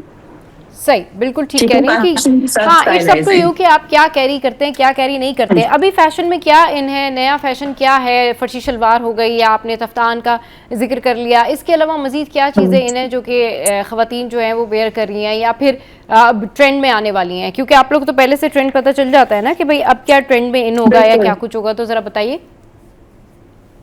जैसे कि मैं पहले ही जना बीन्स फिल कर चुकी हूँ कि बलून पैंट्स हमारे पास अभी एक नया ट्रेंड आ रहा है, ठीक है, जो कि बहुत इन होने वाला है। फर्शी को हम थोड़ा सा साइड पे कर लेंगे और बलून पैंट्स को हम इन कर लेंगे। बट अगेन वही जाता है। जैसे फर्शी में हमारे पास सवालात उठते थे कि कौन पहने कौन हाँ। नहीं पहने, उसी तरह फिर ये बलून पैंट्स में आता है। तो फर्शी में आपको एक बेनिफिट था कि आप उसको कैरी कर सकते हो, चाहे बल्कि हो चाहे कर्ली हो। अब बलून में हमारे पास ये है कि जो ना बल्कि उसको कैरी ना करे तो ज्यादा बेहतर है। अच्छा। अगर आपको शौक भी है तो like you can go for the फर्शी। अभी फर्शी इन है, इट्स नॉट लाइक आउट है कि इन है तो you can carry on, but जो कर्वी नहीं है, स्लिम है, उनके लिए एक प्लस पॉइंट है कि अब भी वो नए ट्रेंड को जो है ना अपने साथ लेके चल सकते हैं विद द बलून पैंट्स। सही। अच्छा, अभी जो शादी सीजन है, मतलब लाइक ईद के बाद से लेके अब ये बड़ी ईद तक जो है शादी सीजन ज़्यादा होता है और ज़्यादा तादाद में हम देखते हैं कि मुल्क से बाहर से भी लोग आते शादियाँ अटेंड करने। क्या शादियों में क्या इन है? पार्टी वेयर, फिर ब्राइडल कलेक्शन, फिर वो दूल्हा की बहनों के कपड़े, या फिर जो बहुत सारे ऐसे रिलेटिव्स होते हैं जो कि बाहर से आ रहे होते हैं, वो स्पेशली कपड़े बनवा रहे होते हैं। तो क्या क्या चीज़ें इन है, ज़रा बताइए। लॉन्ग गॉन हो गए, शरारे हो गए, गरारे हो गए, या फिर शॉर्ट शर्ट्स हैं, क्या क्या चीज़ें इन है? और स्पेशली ऑर्गेनेंजा के दुपट्टों के साथ या नेट के दुपट्टों के साथ आजकल बहुत सारे गोटा वर्क, पटापटी वाला काम, ये सारी चीज़ें बड़ी इन है, ज़रा बताइए। अच्छा देखिए, शादियों के सीजन में तो आपके पास बहुत सारे ऑप्शंस होते हैं। शरारे भी आ जाते हैं, गरारे भी आ जाते हैं। ये एक ऐसा ट्रेंड है जो कभी जो है ना पुराना नहीं होता। हमारे आबा और अजदाद से शरारे गरारे सब चलता आ रहा है। राइट। इट डिपेंड्स कि जो है ना फिर आपकी पसंद पे आ जाता है कि हम जो है ना क्या पहनना चाहते हैं और हमारा किसका इवेंट है। आया हमारी फैमिली का इवेंट है, बाहर का इवेंट है, तो फिर उसमें हम थोड़ा सा ऊंच नीच कर लेते हैं कि हमें ये पहनना चाहिए, हमें ये नहीं पहनना चाहिए। अच्छा, फिर ब्राइड्स मेड्स का आ जाता है कि ब्राइड मेड्स को ये कलर्स पहनना चाहिए। एक यहाँ पे मैं जरूर बात कहूंगी कि यहाँ पे हमारा कॉन्सेप्ट है कि ब्राइड का भी सेम कलर आ रहा है तो ब्राइड मेड्स भी सेम कलर पहन रही है, और फिर जो रिश्तेदार हैं वो भी सेम। नो प्लीज, ब्राइड को एक जो है ना उसका एक स्पेशल मोमेंट है, let her be in her colour, और इतना हैवी उसी के टाइप का आप जोड़ा पहन लेते हो तो फिर ब्राइड छुप जाती है। कहीं पे हमें समझ नहीं आता कि ब्राइड कौन सी है, ब्राइड मेड कौन सी है। तो इसका थोड़ा जो है ना वो डिफरेंस रखा करें कि आप थोड़ा सा ब्राइड के साथ जो है ना वो डिफरेंट कलर कर लें।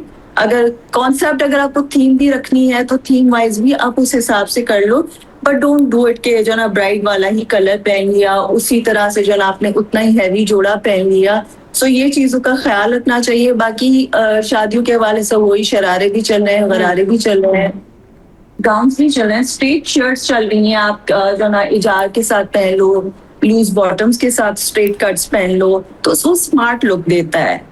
सही, बिल्कुल ठीक कह रही हैं। तो कलर्स कौन कौन से जो है ना वो इन है? ब्राइड के, ग्रूम के कलर्स कौन कौन से इन है? किस तरह के कट्स इन है? ज़्यादातर शरारे ले रहे हैं, आजकल मैक्सी भी ले रही हैं, और वो जो लॉन्ग टेल वाला स्टाइल है वो अभी तक पुराना नहीं हुआ या हो गया है। अभी और भी बहुत सारी ब्राइड्स हैं जो इस तरह के डिज़ाइन खरीद रही हैं, उस बारे में थोड़ा सा बताइए।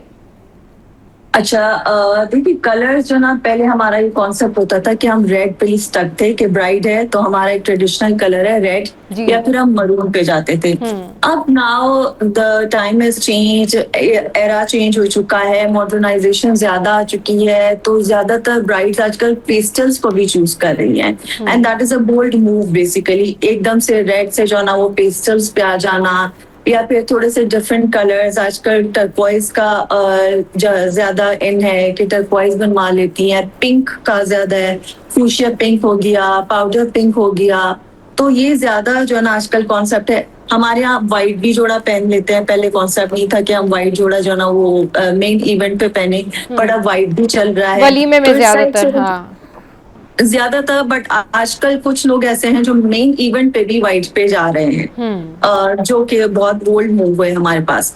ये चीजें हमारे पास पहले नहीं थी, अब आ गई हैं, and it's like it again it depends upon the bride के वो किस तरह कंफर्टेबल है और किस कलर में जाना चाहती है। हमारे पास जब भी कस्टमर्स आते हैं तो हम उनसे उनकी प्रेफरेंस भी पूछते हैं, and then we also give them our review कि हम क्या चाहते हैं कि आप किस तरह इसी चीज को लेके चलो। So that's again the difference, right. और गाइड करना एक डिजाइनर का काम होता है कि गाइड करे कि क्या आपको सूट करता है, क्या नहीं करता है। कलर्स जो है ना आजकल ज्यादातर वही मैंने आपको बताया कि लाइट कलर्स पे ज्यादा जा रहे हैं लोग। लाइट कलर्स जैसे कि जस्ट लाइक लाइट कलर्स कौन कौन से? पर्पल हो गया, लाइट पर्पल हो गया, लाइट पर्पल हो गया, लाइलैक हो गया, जी, जी। लेवेंडर हो गया, पिंक में हमारे पास शेड्स आ गए, हाँ। Fuchsia, powder peach colour. Pink, tea pink, हाँ, पीच कलर, ये सही। सारे शेड्स हमारे पास आ चुके हैं। बर्न्ट ऑरेंज भी चल रहा है आजकल। तो इट डिपेंड्स कि जो है ना वो आप किस इवेंट के हिसाब से क्या बना रहे हैं। बट ब्राइड्स आजकल फिर भी जो है ना वो मरून के साथ, रेड के साथ कोई भी कलर कंट्रास्ट ले लेती हैं, जैसे रस्ट हो गया, बर्न्ट ऑरेंज कर लिया, उसके साथ टर्कोइज कर लिया, मिक्स एंड मैच। बट वही आता है कि मॉडर्न ब्राइड है या ट्रेडिशनल ब्राइड बनना चाह रही है, हाँ। वो डिफरेंस आ जाता है, फिर उसमें उनको चॉइस करनी पड़ती है। सही, वो फिर उनकी चॉइस होती है कि उन्होंने क्या करना है। अच्छा, ये ग्रूम्स के बारे में बताइए भाई कि जो दूल्हा के कपड़े हैं वो आजकल किस तरह की शेरवानियां हैं, क्या मतलब डिसेंट सी सादी शेरवानियां इन हैं या फिर किस तरह से काम वाली शेरवानियां इन हैं, किस तरह से उनको जो है ना वो लेनी चाहिए अपनी शेरवानियां? जी। अच्छा, दूल्हे का ये है कि जो है ना वही आ जाता है कि हमें सेम कलर स्कीम चाहिए। अगर ब्राइड पहननी है तो फिर दूल्हा भी कलर टोन उसी पे जाता है कि अगर शेरवानी पहन रहा है तो फिर शेरवानी का कलर वाइट होना चाहिए, वाइट और पिंक के साथ कॉम्बिनेशन हो जाए। तो ये है। बाकी एम्ब्रॉयडर्ड भी चल रही हैं, प्लेन भी चल रही हैं। Again it depends upon the person कि उसको कितना जो है ना वो सिंपल लुक चाहिए या बहुत हैवी रिच लुक चाहिए, किस हिसाब से चाहिए। तो एम्ब्रॉयडरी भी चल रही है, सिंपल भी चल रहा है। बट अब ज्यादा जो है ना लोग थोड़ा सा सिंपलिसिटी पे आ गए हैं कि बहुत एक्स्ट्रॉर्डिनरी, वो जो बिल्कुल भरे हुए शुरू से लेके एंड तक जो है ना फ्रॉम हेड टू टो भरा जो एक लिबास होता था उसको अब थोड़ा सा कम करके मॉडर्नाइजेशन आ गई है, तो हल्का फुल्का काम हो जाए। एक लुक, एक कट पे अब ज्यादा जाते हैं लोग, बजाय इसके कि भरा हुआ एक जो ना आप आउटफिट दे दो उनको और कट ना हो। तो ये आजकल जो ना थोड़ा हमारी आवाम में सेंस आ गया है कि काम कम हो या ज्यादा हो उसका फर्क नहीं होना चाहिए।